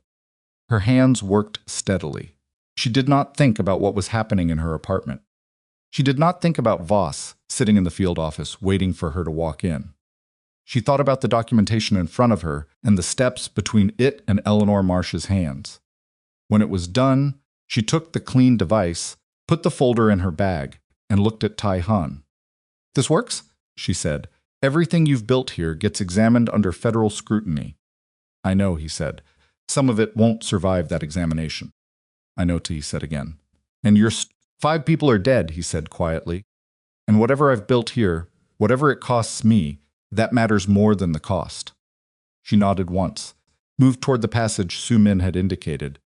She was almost through the door when the building's exterior alarm, not a fire alarm, something quieter and more specific, the kind of signal that meant the perimeter had been engaged, began its low, insistent pulse. She turned. Tae-hyun was already at the monitor. His face had the quality of someone receiving bad news they had technically prepared for, but not fully internalized until this moment. "He moved faster than an hour," Su Min said. Her voice was steady. "Professional. They're at both street entrances, and the service corridor." Amara looked at Tae-hyun across the room and understood with a completeness that had no room for ambiguity or negotiation that the plan she had been building for the last 2 hours had just collapsed, that the passage was now the only exit, that she had minutes and not the comfortable margin she had been calculating with, and that whatever she was when she walked out of this room into that sub-basement corridor, she was going to be something the woman who had walked into Nocturn 9 weeks ago, carrying a cover identity and a mandate from a corrupt handler, would not recognize as herself. She ran. Not in panic. Panic is loud and wastes energy and leaves a trail of bad decisions behind it. She ran the way she had been trained to run when the situation had compressed past the point where thinking in complete sentences was a useful activity. Fast, low, economical. Through the door Su Min had indicated into the sub-basement corridor, her bag against her body and her hand on the wall, because the lighting down here was a single bare bulb every 12 feet, and the floor was uneven concrete that wanted to catch her feet wrong. Behind her she heard Tae-hyun say something in Korean. Rapid, authoritative, then footsteps not following her, moving in a different direction. Managing the building's response to whatever was coming through the front entrances. She didn't look back. The corridor was longer than the schematic had suggested. Old infrastructure, built when the district was still slaughterhouses and cold storage, the walls sweating condensation, and some smelling of wet concrete and something older underneath it. She counted the bulbs as she passed them. 8, 9, 10. The passage bent left at the 11th, and she followed it and nearly went down when her left foot found a section of floor that had settled lower than the rest, caught herself with one hand against the wall, scraped her palm, kept moving. 12 bulbs. 13. The freight door was metal, heavy, the kind that needed a specific motion lift slightly, while turning the handle, because age had dropped the frame, and the latch no longer aligned cleanly. She had been told this by Su Min in 30 seconds of operational briefing, and she was grateful for it now, because she hit the door at pace and applied the right motion without slowing down, and it opened, cold night air hitting her face like a correction. She was in an alley 2 buildings east of Nocturn. The freight door closed behind her. Street noise distant, the city's constant operational hum, but nothing immediately close. No sirens yet, which was information. Either the raid authorization was moving quietly, or it hadn't fully deployed yet, or Voss was staging it to arrive without warning, which was the most dangerous option because it meant she had less time than she'd calculated. She went right, away from the direction of Nocturn. Kept her pace at something that looked purposeful rather than flight. A woman moving through the meatpacking district at 2 a.m. with somewhere to be was not remarkable. A woman running was a data point. She walked fast and kept her face forward and put 3 blocks between herself and the alley before she turned south. Eleanor Marsh. She had a number. Not Marsh's personal cell, she wasn't connected enough for that and hadn't planned for this specific scenario with that specific need. What she had was the emergency contact number for the Southern District Prosecutor's Office, which routed to a duty officer during off hours and could reach Marsh if the information warranted it. She had used a similar system once in Atlanta, when the evidentiary window on the extortion case had been closing faster than normal channels could accommodate. She did not have her phone. Her phone was in Nocturn's basement, running a location spoof courtesy of Sumin. She needed a phone. There was a 24-hour pharmacy on 9th Avenue. She knew it from the weeks of living in this part of the city, the way you absorb the operational geography of any place you're working inside. She walked to it in 6 minutes, bought a prepaid handset with the cash she kept in her jacket pocket because operational habit activated it on the sidewalk outside while a cab moved past and somebody's music leaked from a window above, and dialed the SDNY duty number from memory. The duty officer who answered was young-sounding and alert in the way of someone trained to be alert at inconvenient hours. She gave him her name, her real name, not the cover her badge number from memory, and the nature of the information she was carrying. He put her on hold for 90 seconds. Marsh came on the line sounding like someone who had been awake, not someone she'd woken. Agent Whitlock. Her voice was precise, controlled, the particular register of someone who processes information for a living and is currently processing Amara's name, and the fact that Amara was calling an emergency line at 2:15 a.m. "You're the operative assigned to the meatpacking case," was Amara said. "I need 20 minutes of your time." "Not on this line. In person." A pause, brief, calculating. "Where are you?" "Chelsea. I can be at a location of your choosing in 10 minutes." Another pause, shorter. "There's a diner on West 23rd. Open all night. I'll be there in 15. She hung up without asking for more information, which told Amara something about Eleanor Marsh's calibration of risk versus information value that she found reassuring. She walked. Her palm was bleeding slightly from the wall contact in the passage, not seriously, a surface scrape, but she could feel the wet against her fingers, and it was a specific physical detail that sharpened everything else. The way small pains have a focusing quality that larger ones sometimes don't. She pressed her hand against her jacket and kept moving. The diner was the kind of place that looked exactly the same at 2 a.m. as it did at 2 p.m. fluorescent functional, the particular honesty of an establishment that had never tried to be anything other than what it was. She was in a corner booth with coffee she hadn't ordered before Marsh arrived, placed by a server who read the situation of a woman alone at this hour with that expression and responded with caffeine and the courtesy of not hovering. Eleanor Marsh was 53 years old, compact gray, threading through dark hair she kept short and without apparent strategy. She moved with the specific economy of someone who had spent decades in courtrooms where wasted motion was a tell. She sat down across from Amara, looked at her scraped palm, looked at her face, and did not ask about either.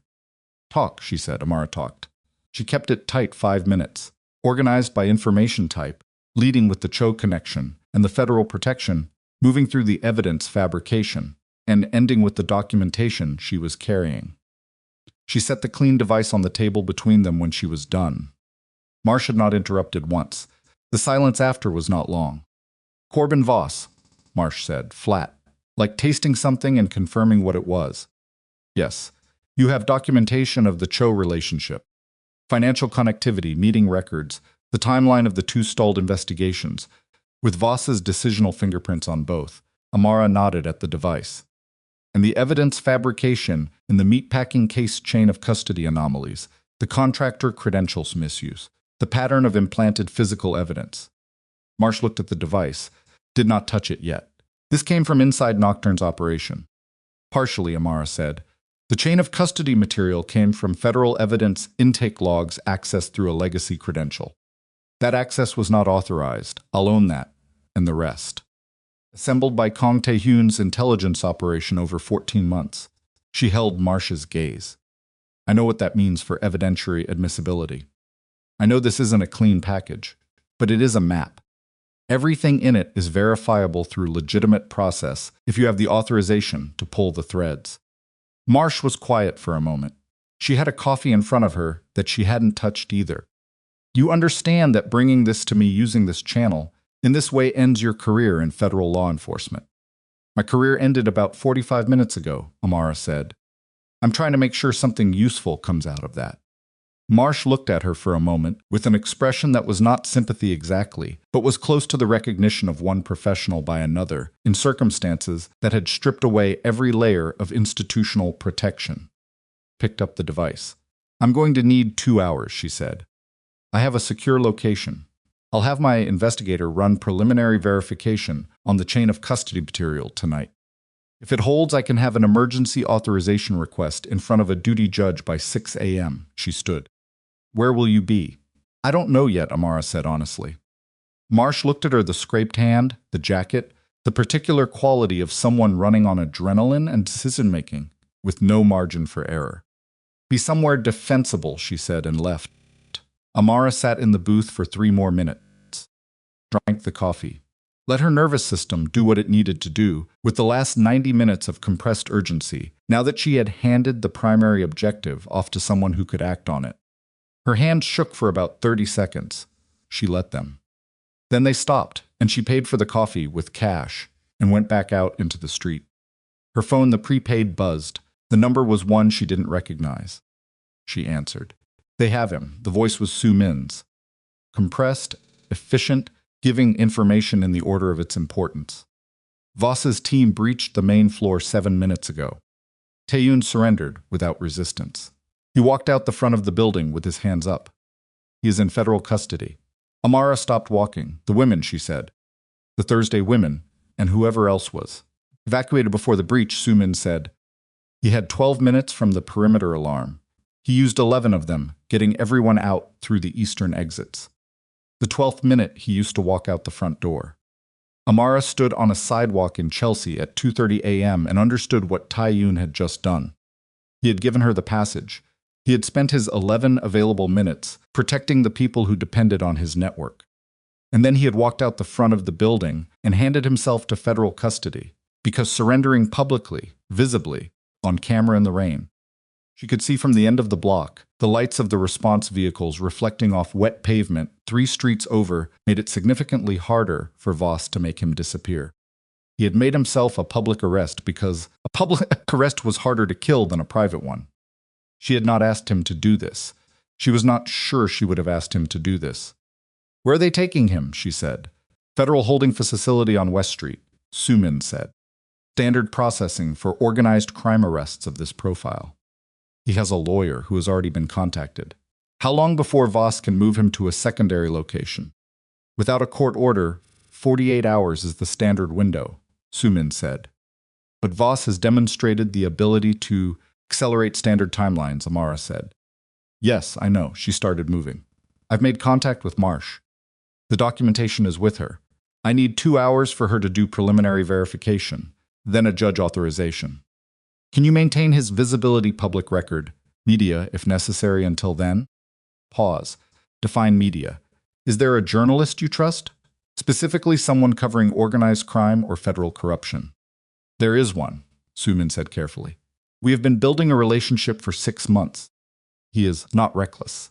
Tell him Kang Taeyun has been arrested in connection with the meatpacking butcher cases and that there is evidence of federal evidence fabrication associated with the case. Don't give him specifics, just enough to generate a story that goes online tonight. Public visibility makes him harder to disappear. Another pause longer. That is an irreversible move. Everything tonight is irreversible, Amara said. Call. Su Min hung up. Amara moved. She needed to be closer to the federal holding facility on West Street, but not visible near it. And she needed to maintain contact with Marsh's progress. And she needed to not be found by whatever Voss had deployed to locate her, which was at minimum 2 people given the apartment search, and possibly more given the speed with which the raid had been authorized. She worked out the geometry of this while walking, the way she worked out all operational geometry, not in a straight line but in a web, mapping contingencies against available resources against time. She was 2 blocks from the holding facility, in a coffee shop that was open because this part of the city had a nocturnal service economy that didn't fully shut down when the prepaid buzzed again. This time, it was a number she recognized. The secure channel number rerouted. Voss, she answered. The silence on his end lasted about 2 seconds. Then, you're not going to reach her in time. Her chest tightened, but her voice came out level. You've been running a trafficking protection operation for 4 years, she said. You've killed 5 people. You planted evidence in a federal case and used me to document it. You're in over your head, he said. You always were. I recruited you because you were good at the analytical work, not because I thought you could handle something at this scale. You recruited me, she said, because you needed someone with enough credibility to make the fabricated evidence stick and enough distance from the Cho connection to look clean. Pause. Different quality than the first one. She had landed something. "Come in," he said. "Whatever you think you have." "I've already delivered it," she said. "Eleanor Marsh has had it for 40 minutes. The silence this time was different. Absolute. The specific silence of someone recalculating at speed. "You're bluffing," he said. "The contractor credential misuse," she said. Evidence 3 through 7. Off-hour processing, the technician on medical leave, whose ID was used 4 times. The supervisor, who did the 12-week detail in organized crime 3 years ago. She let each item land. Daniel Cho, Perennial Secure Solutions. The 2 stalled investigations. The graduate student who was going to take documents to a journalist and died 4 days after making contact. Voss said nothing, but she could hear his breathing. Changed. "Park Sung-jin," she said. "San Francisco. Ruled a gang shooting." "Stop talking," he said. His voice had shifted. The easy authority was still technically present, but there was something underneath it now. A current of something that was not quite control. "You don't understand what you've walked into." "I understand exactly what I've walked into," she said. "The question is whether you understand what's already in motion." "You can't protect him," Voss said. "Whatever deal you think you've made with Kong Tae-yoon, whatever you think he is, he runs a criminal organization. He does not get to walk away from this. Some of what he's done." "No," she said. "But he doesn't go down for yours." The line went quiet again. Then Voss said, with a deliberateness that put ice in her stomach, "Where are you, Amara?" She hung up. She was on her feet before the call fully ended, because Voss was still running resources, and a call trace on a prepaid took roughly 90 seconds with federal equipment, and she had been on the line for 2 minutes and 40 seconds, and she needed to not be in this coffee shop when whatever he had deployed triangulated on the signal. She left cash on the table and went through the back hall toward the restrooms and out the service exit, because service exits are the consistent architectural feature of establishments that have them. Came out in a side alley that put her on a perpendicular street from the one she'd entered on. She walked fast, changed direction twice in 4 blocks. Discarded the prepaid in a trash can. It had served its purpose and was now a liability, and bought another one from an all-night convenience store 3 blocks further east. Because operational paranoia is only paranoia until the person you're paranoid about actually comes for you. She was activating the second prepaid when a vehicle pulled to the curb beside her. Black SUV. Unmarked. The specific profile of federal issue, transport, the antenna placement, the wheel configuration, the tinted windows at a percentage that was legal only for law enforcement vehicles. Her whole body went tight. She looked for the gap between the SUV and the parked car ahead of it. The running option, mapped it in a fraction of a second. The window came down. It was not Voss. It was a man she had never seen before. Mid-30s, Korean, the particular physical composure of someone trained to move efficiently in difficult situations. He looked at her once and said, in English with a minimal accent, "Soo-min sent me. Get in." She looked at him for a full second. "What did Soo-min say to tell you to say to me?" she asked. He blinked. "Then she said to tell you the 3rd baseboard panel, south wall." She got in. He drove without explanation, and she didn't ask for one, because she was running on the trust available to her, and it was thinner than she would have preferred, but it was what she had. He navigated without GPS-memorized routes, which was professional, and put them on the West Side Highway heading north, away from the holding facility, away from the district. "Where are we going?" she said. "Somewhere you can monitor the situation without being findable," he said. Soo-min's instruction. "How long has Tae-yoon been in processing?" The man checked the time. 34 minutes.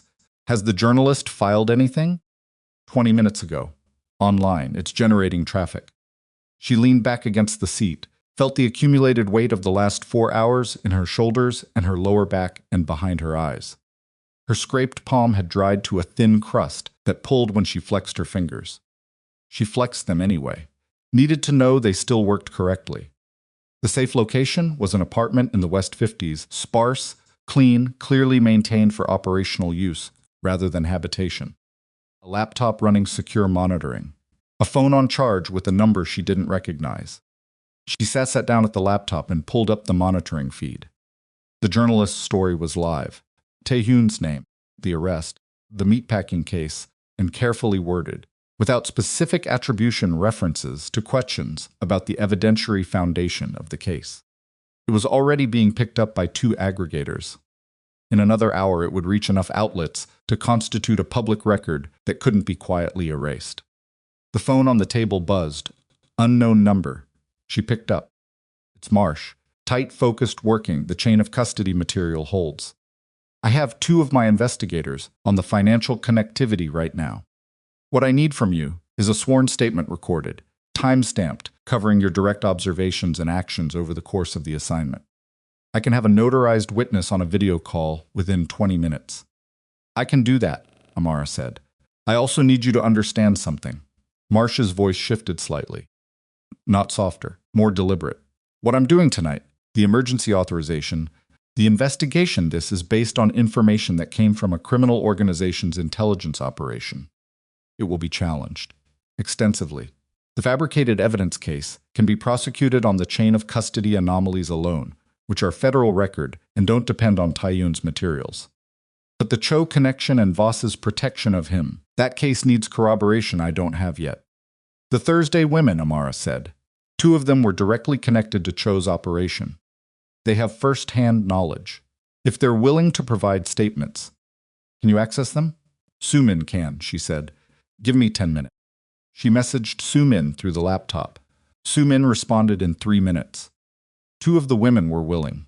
1 needed more information before deciding. That was enough to start. The next 90 minutes were the most legally precise and personally strange of Amara's life. She gave a recorded sworn statement to Marsh's witness via video call, laying out her operational timeline, her discoveries, her evidence access, and the specifics of what she had transmitted to Voss versus what she had withheld. She named the unauthorized credential access she had run. She did not minimize it. The witness notarized and time-stamped at each required interval. When it was done, Marsh came back on the line. The emergency authorization request goes to the duty judge in 20 minutes, she said. If I get the authorization, I can execute a preservation order on Voss's communications and financial records before he has time to sanitize. And the holding facility, Amara said. Tae-yoon. I'm aware of where he is, Marsh said. I can't touch his processing without the authorization. But the journalist's story and the public record it creates means any movement in his case before morning is going to generate scrutiny. Voss knows that. It limits what he can do in the next few hours. You hope, Amara said. A beat.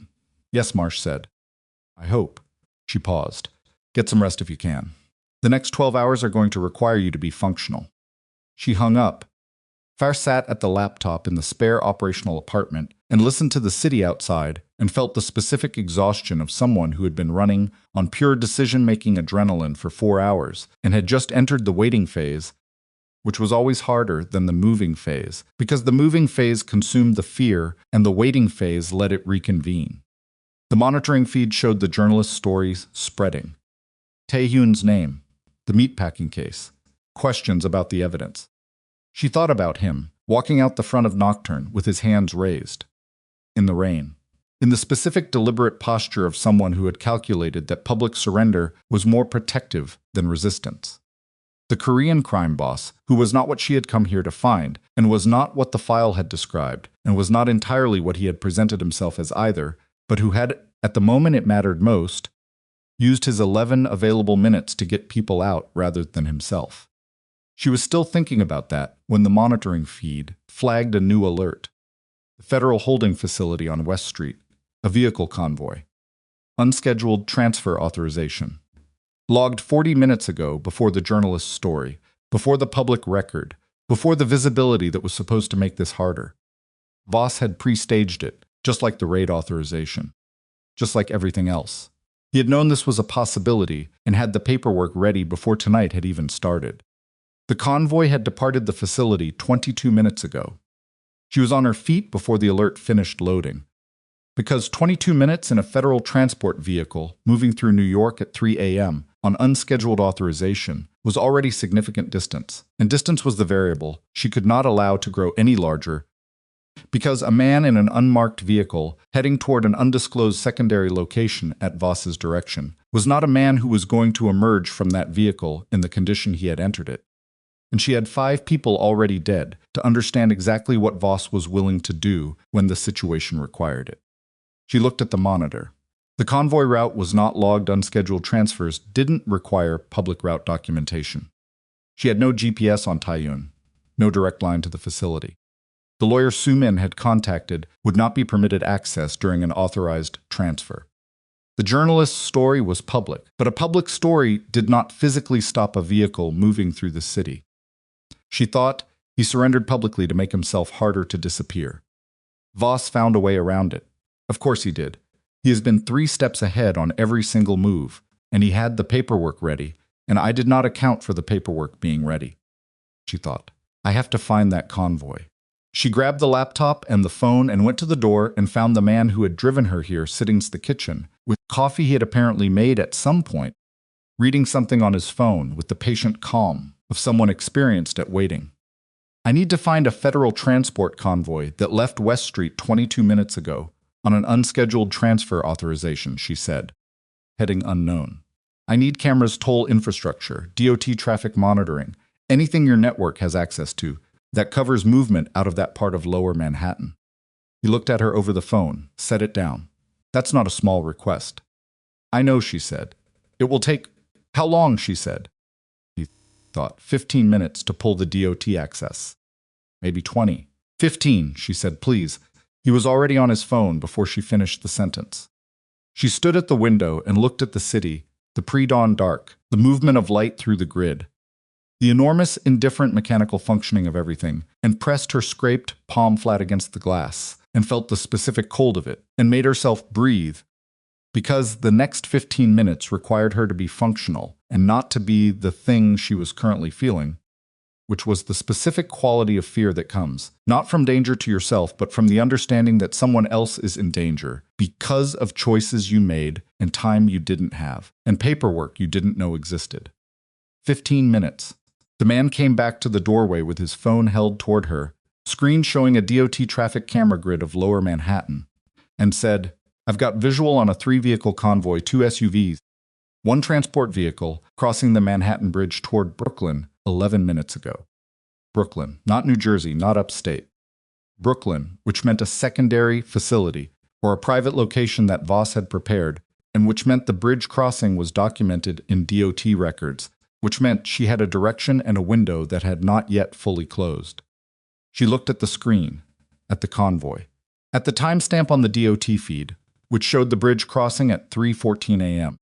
She thought about Taiyun in the transport vehicle, whether he understood what was happening, whether he had calculated for this possibility the way he had calculated for everything else, or whether, for once, he had reached the edge of what could be prepared for. She thought about Eleanor Marsh, 20 minutes from the duty judge, working the authorization through proper channels that moved at proper speed. Proper speed was not fast enough. Can you get me to Brooklyn? She said. The man looked at her. At the city outside, at the time. Yes, he said. Then we need to go now, she said, and the two of them moved toward the door in the pre-dawn dark, toward whatever was waiting on the other side of the bridge. Toward the end of something that had stopped being controllable and had become the kind of situation where the only variable left was how much of yourself you were willing to spend. The Manhattan Bridge at 3:41 a.m. was nearly empty. Nearly. A produce truck heading toward the wholesale markets in the Bronx. Cab running a fare back from somewhere. The 3-vehicle convoy moving at regulated speed in the center lane. No lights, no markings that announced what it was to anyone watching from the outside. Amara watched it from the passenger seat as their vehicle closed the distance on the bridge approach. The DOT camera had given her a direction. The man driving his name was Park. She had learned in the 8 minutes since they'd left the West 50s apartment, had a contact in a Brooklyn-based logistics company who monitored commercial traffic on the major bridge corridors as part of his legitimate business, and who had, when asked, confirmed 3 minutes ago that the convoy had taken the Atlantic Avenue exit and was heading toward the industrial corridor south of the BQE. Industrial corridor, private facilities, the specific geography of somewhere you take someone when the destination is not a place that generates paperwork. Her chest was cold and tight, and she was using the cold to think rather than letting it become the other thing it wanted to become. I need to stop that convoy, she said. Not intercept it, stop it. Force it to a halt in a location where there are witnesses and cameras and a public record of what's inside it. Park glanced at her. He was steady in a way she had stopped questioning. How? Does your contact have access to the traffic management system for Atlantic Avenue? A beat. Some access. Maintenance level. Can he trigger a signal fault? Sequence the lights wrong, create a gridlock at a specific intersection. Park was already on the phone. He spoke in Korean, brief and precise. Listened. Said something else. Hung up. He can trigger a fault at the Atlantic 4th Avenue intersection, he said. It'll create a blockage. 3 to 4 minutes before traffic management overrides it. That's enough, she said. How far are we? 6 minutes. Tell him to trigger it in 5. Park made the call. She sat in the passenger seat and looked at the road ahead and ran through what she actually had. No badge. No weapon she had not been carrying during the undercover assignment, and tonight had not been a night she'd planned for physical confrontation. No federal authority of any kind, because her authority had been severed the moment she stopped reporting to Voss and started running a counter-investigation. What she had was a prepaid phone, the documentation she had already delivered to Marsh, a man driving a car, and the specific knowledge that a federal prosecutor was at this moment 20 minutes from a duty judge with an emergency authorization request. 20 minutes was not 3 minutes. The gap between those two numbers was the entire problem. She had one remaining option, and it was not a comfortable one, and it was the only one available. So she stopped evaluating its comfort and focused on its execution. She dialed the prepaid. The journalist whose story had been lived for 2 hours. Su Min had given her the number from the safe house laptop. He answered on the second ring, which told her he was awake and working, which was what she needed. My name is Amara Whitlock, she said. I'm the FBI operative referenced in your story tonight. I need you to listen to me for 60 seconds and then make a decision. Pause, then listening. Kong Tae-yoon is in a federal transport convoy currently on Atlantic Avenue in Brooklyn. The transfer is unscheduled and unauthorized under normal processing protocol.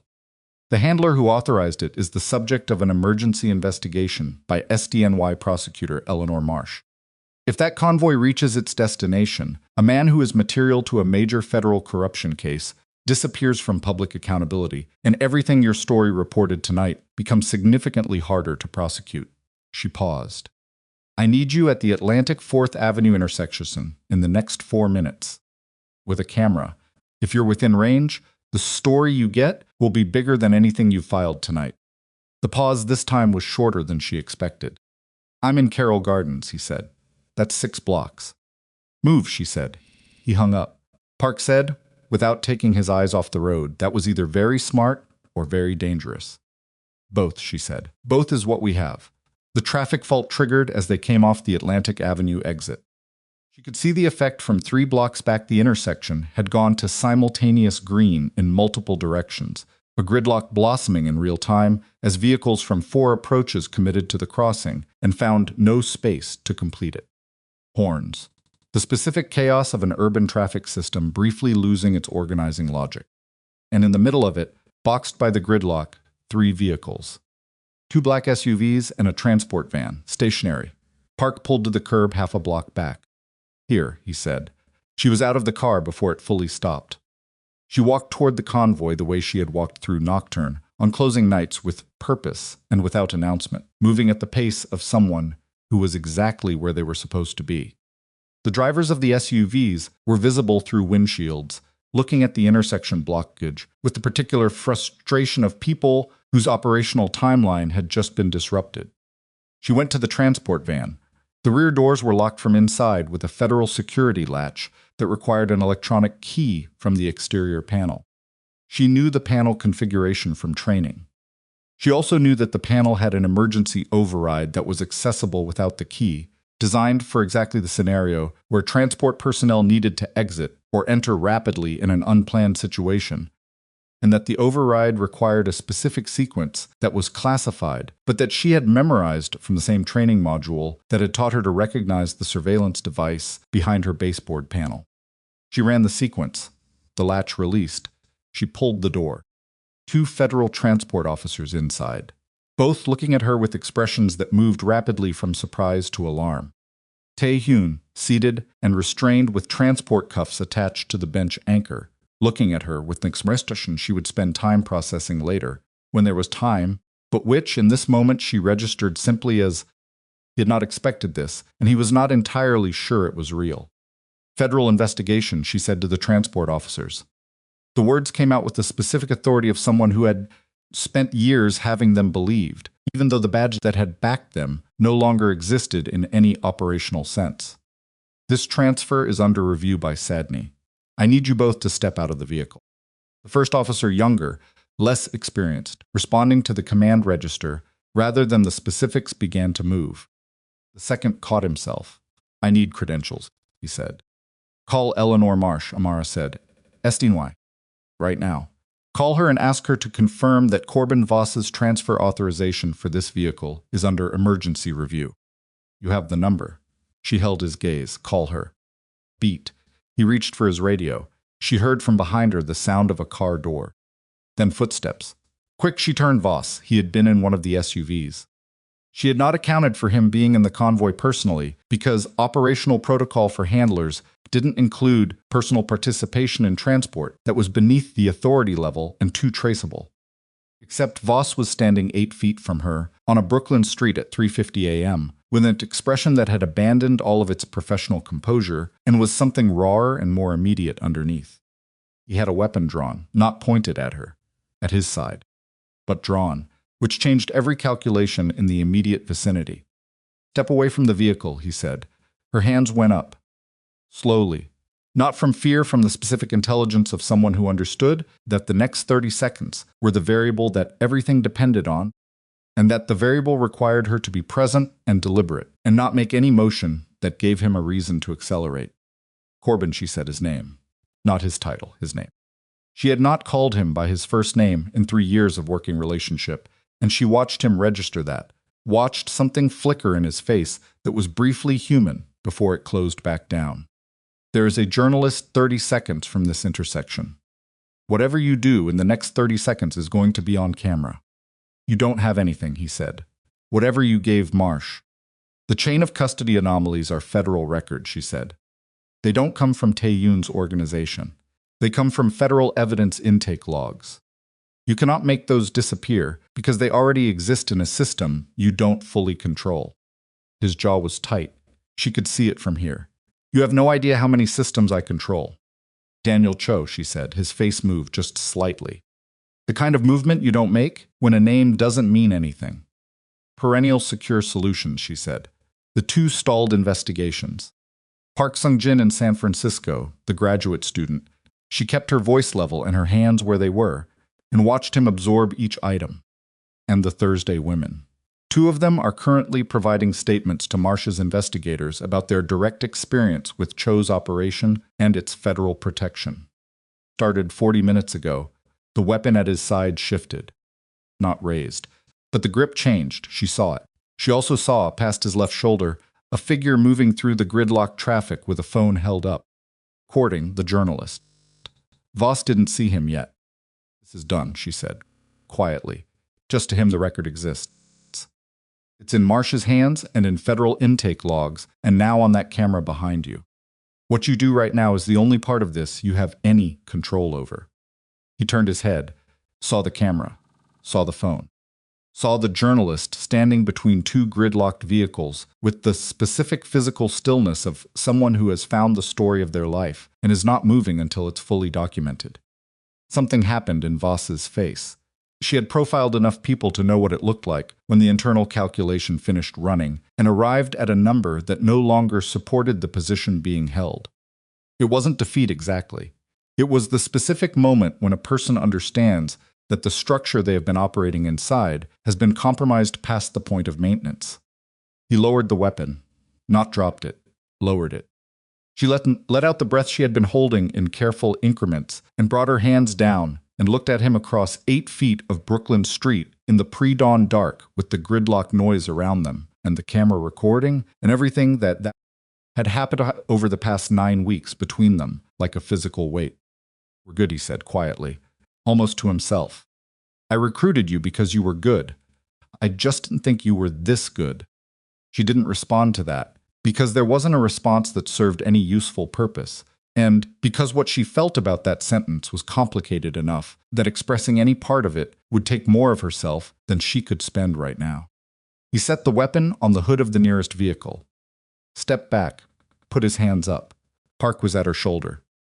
She hadn't heard him approach. "Marsh," he said quietly. "She has the authorization." Amara looked at him. "How long ago?" 3 minutes. "She's deploying to Voss's office and communications now." 3 minutes.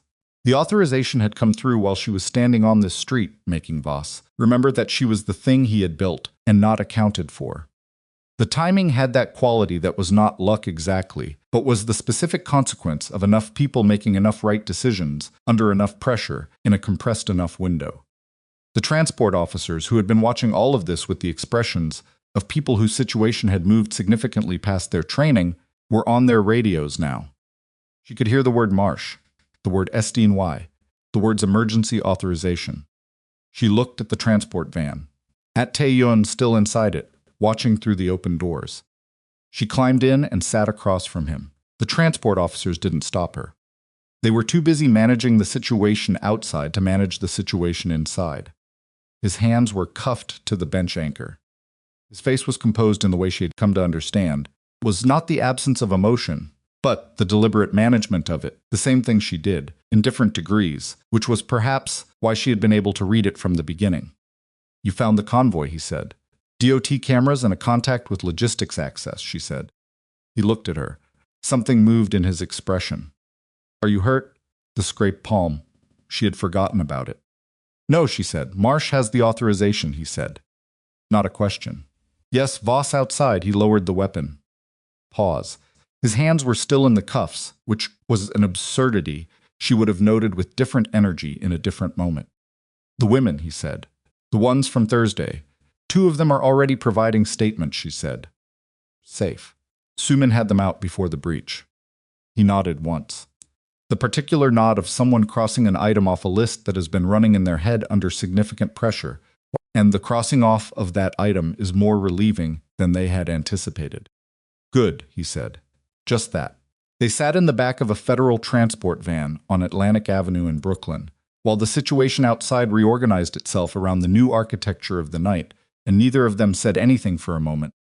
Because some moments don't need words, and both of them were experienced enough to know when they were in one. "Your operation," she said finally. "Knock the organization. Will sustain significant damage," he said. "I know. Some of what you've been running independent of the Cho situation, and the murder framing is going to be examined." "Yes." He held her gaze. "I built what I built in the space available to me. Some of that space was not legally obtained. I have never pretended otherwise. Marsh is going to want your cooperation on the Cho prosecution." "She will have it," he said. "Within limits, I will negotiate through counsel." "You have leverage," she said. "The documentation your organization assembled over 14 months. Marsh needs it to fully close the Cho case. You can negotiate the terms of your exposure." "I know," he said. "I have been thinking about the negotiation since approximately the 3rd week of your assignment." She looked at him. The specific quality of that statement that he had been planning 3 weeks in, when she had still been behind the bar running cover and believing in the framework she was operating inside, landed with the weight of everything she now understood about how long he had been carrying this. "You were ready to do this from the beginning," she said. "You just needed someone I could trust to carry it out," he said. "Someone with the credibility to deliver it to a system that wouldn't accept it from me directly." He paused. "Someone who was good enough to find the truth inside a situation designed to hide it, and angry enough, once she found it, to do something about it." She sat with that. The weight of being someone's plan, even a plan that had ultimately served the right outcome, was not a comfortable weight. But comfort had stopped being the relevant metric somewhere around the time she walked out of Nocturn on a cold night with a photograph in her pocket. "I'm not FBI anymore," she said. "I know whatever comes next, the Marsh investigation, the Cho prosecution, the fallout from Voss, I'm going to be a civilian. With a very complicated history and no institutional protection." "Yes," he said. "That concerns me less than it should, probably." He almost smiled. It was a small thing, barely there, but she caught it. "That," he said, "is because you are fundamentally better suited to to operating outside the institution than inside it. You always were. The institution just provided a framework you hadn't examined closely enough yet. She thought about Quantico, the training modules, the careful protocols, the chain of command, the way she had absorbed all of it as the architecture of justice rather than the architecture of one particular version of it. The moment specific and irreversible when she had understood those were not the same thing. The ring, she said.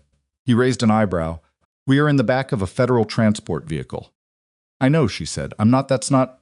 She stopped, gathered herself. The offer you made, position. Using what I know to protect people, the system keeps failing. Yes, he said. I need to understand what that actually means before I decide anything, she said. I'm not going to agree to something I don't understand, because the alternative looks worse. That's how people end up in situations they didn't choose. Fairy said, and I need it to mean what you said it means, she said. Equal. Not decorative, not protected, equal. Yes, he said again. And the way he said it, without elaboration, without the particular inflation that people use when they're telling you what you want to hear rather than what's true, was more convincing than any longer answer would have been. Outside, she could hear vehicle doors, federal plates, new arrivals. Marsh's people, probably, moving with the efficiency of an operation that had just received its authorization and was deploying before the window closed. She looked at Taeyun one more time in the transport van, at his hands in the cuffs, at his face, which was carrying the composure of a man who had spent 14 months building toward this outcome and had arrived at it at significant personal cost and was not going to perform relief about it, because relief was not something he performed. I'll talk to Marsh about the terms of your cooperation, she said. Before anyone else does. I would appreciate that, he said. She climbed out of the van. The next hours were the organized chaos of a complex federal operation in its early deployment phase. Marsh arrived at the scene at 4:22 a.m. in a dark sedan with 2 investigators and a federal liaison, and the first thing she did was look at Amara on a Brooklyn street at pre-dawn and say, without preamble, "Tell me what happened from the bridge to here."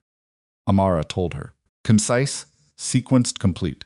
Marsh listened with her arms crossed, and her expression doing the particular work of someone simultaneously absorbing information and calculating its legal implications. When Amara finished, Marsh said the traffic system interference. Civilian contact acting without my direct instruction, Amara said, which was technically accurate in the sense that she had asked Park, not his contact. Marsh looked at her. I'm going to pretend you said that with a straighter face than you did, she said. We'll address the specifics later. Right now I need Voss secured and processed through channels I control, and I need Taehyun's custody transferred to a facility with a paper trail that Voss can't reach. He'll cooperate on the Cho prosecution, Amara said. His counsel will negotiate terms, but he has 14 months of documentation that closes your case. Marsh was already moving. She stopped. Looked back at Amara. You know that your testimony is central to this. Every proceeding. Voss's prosecution, the Cho case, the evidence fabrication case. You are going to spend a significant period of your life in courtrooms. I know, Amara said. You have no institutional protection. No bureau backing, no federal witness status. Without a formal agreement, I haven't yet been authorized to offer. I know that too, Amara said. Marsh held her gaze for a moment. Something in the older woman's expression that was not quite warmth, but was close to the recognition she had offered in the diner. One person seeing another person clearly, without the institutional filters that normally mediated those kinds of observations. You're going to be fine, she said, in the tone of someone stating a professional assessment rather than offering comfort. You're a pain in my neck, and you've run the most legally complicated, unauthorized counter-investigation I've encountered in 22 years, but you're going to be fine. She walked away before Amara could respond to that, which was probably intentional. The scene processed. Voss was secured and transferred to federal custody under Marsh's authorization. The transport officers gave statements. The journalist's footage, which had captured Voss lowering the weapon, the open transport van doors, the whole compressed drama of the intersection was already being reviewed by Marsh's team for evidentiary purposes. Park drove back to the West 50s, and Amara sat in the passenger seat and watched the city lighten by increments as the pre-dawn gray moved toward something less absolute. She was at the SDNY building when it fully got light, giving a second recorded statement that supplemented the notarized version from earlier and addressed the specific events on Atlantic Avenue. Marsh's investigators were thorough and unhurried and asked the same questions in different configurations, which was good practice and which she cooperated with fully because the record needed to be complete. Taehoon's attorney arrived at 9 a.m. Amara was in a conference room 2 floors up when the negotiations began. She was not party to them. She sat with a cup of coffee that was better than the diner's and looked out at the city below and felt the specific quality of being at the trailing edge of an emergency that depleted hollow stillness after sustained intensity when the body doesn't quite know how to return to ordinary operating mode. Her phone, the second prepaid, buzzed. Sumin, a single line of text. The 3 Thursday women are secure. All 3 have agreed to provide statements. She read it 3 times, not because it was complicated, because it was important enough to be worth reading 3 times. She put the phone down. She thought about what came next. Her apartment, which had been searched and was now a crime scene in the technical sense. Cover identity, which no longer served any purpose. Her career, which was finished in the form it had taken the badge, the bureau, the framework she had operated inside for 6 years. All of that was gone in the specific way that things are gone when they're not recoverable and not something you try to reconstruct. What was not gone was what she had built from the other direction. The documentation. The relationships, strange and complicated as they were. The understanding of what she was actually capable of when the institutional framework was removed, and all that was left was the problem and the tools she had brought to it. She was still sitting in the conference room when Taehoon's attorney came through the door at 11:37 with the particular expression of someone who has just completed a negotiation that required everything they had. He sat down across from her. Terms are agreed, he said. Full cooperation on the Cho prosecution. The organization's intelligence documentation handed to Marsh's office under seal. In exchange, the federal charges related to Gwanma's financial operations are narrowed to 2 counts with agreed sentencing parameters. The evidence fabrication case and the Voss prosecution proceed independently. The women, she said. Their cooperation agreements are structured separately through Marsh's office, he said.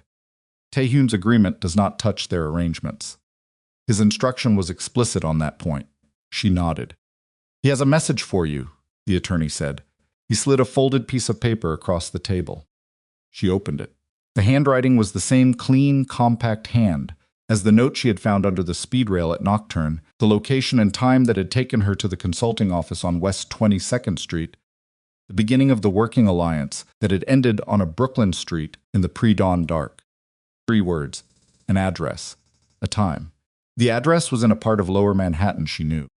The time was 8 p.m., 3 days from now. She folded the paper and put it in her jacket pocket, next to where the photograph had been 9 weeks ago, when she had walked out of Nocturn, for the first time understanding that the floor she had been standing on was not the floor she had thought it was. The days between were not empty. Marsh's investigation moved with a momentum that had been building for 18 months, and now had the material it needed. Voss's communications were preserved. His financial connections to Cho's operation were documented through the records Taehoon's organization provided and corroborated through federal financial surveillance that Marsh had been authorized to run retroactively. The evidence fabrication case went to a grand jury within 72 hours on the strength of the chain of custody documentation, the cleanest part of everything, the part that didn't depend on any informal intelligence, just federal records showing what they showed. The Lab 2 supervisor, who had been running the fraudulent evidence processing, was arrested on the 2nd day. He negotiated immediately, and his testimony filled in 3 specific gaps in the Voss case that even Taehoon's documentation hadn't fully addressed. The Cho case was more complex. 6 years of operation, interstate connections, federal protection. Marsh's team worked it with the thoroughness of people who had been waiting for exactly this material and were not going to process it carelessly. The Thursday women's statements were, individually, significant. Together, they were devastating. 2 additional women, connected through the network Sumin had quietly reached out to, came forward in the first week. Amara testified before the grand jury on the 4th day. 3 hours. Every question answered fully. Every uncomfortable detail about the unauthorized credential access, the informal intelligence gathering, the decision to deliver material to Marsh, outside of normal reporting channels, all of it on the record, in her own words, with the specific clarity of someone who had decided that the record mattered more than her position in it. When she walked out of the grand jury room, Marsh was waiting in the hallway. Reyes, Asmara said, the agent in Cincinnati. She was investigating a connected case, and Voss burned her. I know about Reyes, Marsh said. She deserves to know what's happened, Amara said. And she deserves to have her record addressed. Marsh looked at her. I'm already in contact with her, she said. She knew something was wrong. She's been waiting, she paused. You should talk to her. When this is further along, she would benefit from knowing someone who came through the same thing. Amara nodded. On the evening of the third day, she went to the address. It was not a restaurant or a meeting space. It was an apartment plainly furnished, clearly temporary, the kind of space maintained for operational use rather than habitation, like the West 50s safe house but smaller and with better light. Tae-hyun was there when she arrived. He was out of federal custody on a conditional release arrangement tied to his cooperation agreement, ankle monitor, restricted movement, counsel present for all official interactions. None of that was in the room with her tonight. Just him, and a table with 2 cups of coffee, and the specific quality of a situation that had spent 9 weeks escalating and had now arrived at something slower. He looked different than he had in the transport van. Not better or worse. Different in the way that people look when the immediate crisis has passed and what's underneath it is visible again. Tired in a way he hadn't shown during the 9 weeks, because during the 9 weeks showing that would have been a liability. The cooperation terms, she said, sitting down. Sumin told me some of it. The organization takes damage, he said. Significant damage. The financial operations that were most legally ambiguous, those are finished. What remains is smaller and different in character. The protection network, she said. The Thursday women and whoever else. That continues, he said. Marsh was not interested in prosecuting that. She was explicit. She looked at the coffee, picked it up. Good. He had made it rather than having it made, which was a small thing that she noticed. The ring, she said. He looked at her. Yes, I told you I needed to understand what it meant before I decided anything. You did, he said. I've had 3 days, she said. I understand it better than I did. He waited. Equal means I have operational authority for the protection work, she said. Not advisory. Actual authority. I make decisions about who gets resources and what form those resources take. Yes, he said.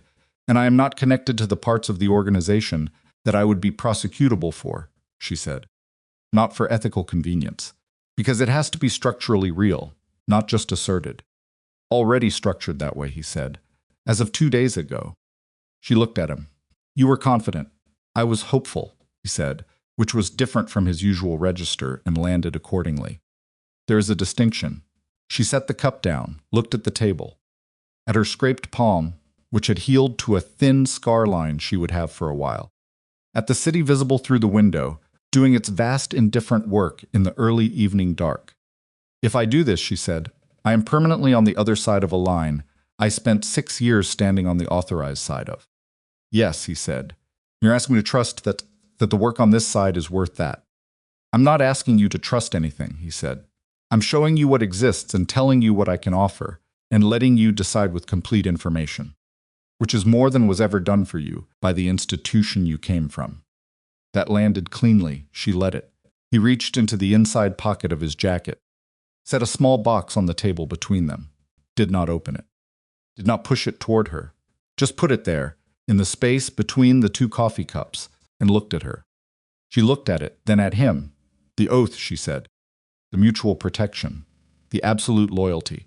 Not ownership, he said. Not obligation to the organization. Between us, specifically. What we survive from, what we are going to. She picked up the box. Opened it. The ring was black diamond, simple in its setting, the kind of thing that didn't announce itself but held its weight. She looked at it for a moment, at the specific cold light it caught. At what it meant in the tradition he came from, not romantic performance, not possession, but the particular promise between 2 people who have decided that the other person is worth protecting at cost. She put it on, it fit. She would process how he had known the size at some other point, in some other moment, when the moment wasn't already carrying enough. She looked up. His face had something in it she hadn't seen before. Not from relief, not from having gotten what he wanted, because she understood now that what she had just done was not him getting something, but both of them choosing something, which was the distinction that mattered. Whatever was in his face was the specific expression of someone who has spent a long time carrying something difficult and has just found someone willing to carry it alongside them. She looked at the ring, at the window, at the city outside, which did not know, and would not know that somewhere inside it, a former FBI profiler and a Korean crime boss had just made a promise to each other across a table with 2 cups of coffee, choosing a dangerous, difficult, unglamorous purpose that the law had no clean word for. The next case, she said. He looked at her. Su-min mentioned something while I was at the safe house. A situation in Newark, she said, needed a specific kind of attention. She looked at him. Is that still active? Yes, he said. Tell me about it, she said. And he did. Outside, New York continued its enormous work. The investigation continued. Voss's prosecution moved forward through the system he had spent years corrupting, documented by the record that Amara had built and delivered and sworn to in a grand jury room with her career already ash behind her. Cho's network began its dismantling through the patient, thorough work of Eleanor Marsh's office, the Thursday women's testimony, and 14 months of intelligence documentation that had waited for exactly the right moment to be useful. The meatpacking butcher case was formally reopened under new case management. The 5 victims, the inspector, the attorney, the housekeeper, the contractor, the graduate student were no longer instruments of someone else's narrative. They were simply what they had always been, people who had known too much and been killed for it, and who now finally had the record their deaths deserved. Agent Reyes came in from Cincinnati 6 weeks later. She and Amara met in a coffee shop in the village, and they talked for 3 hours, and neither of them said anything that the other hadn't already understood. And when they parted, Reyes looked slightly lighter than she had when she'd arrived, in the specific way of someone who has been carrying an incorrect weight and has just been told the scale was broken. Amarata walked home through the village evening and felt the ring on her finger and thought about what she was building toward and what she was building it from and whether the ground under it was solid enough for what she intended to put on it. Thought it was. Not because it was clean, it wasn't.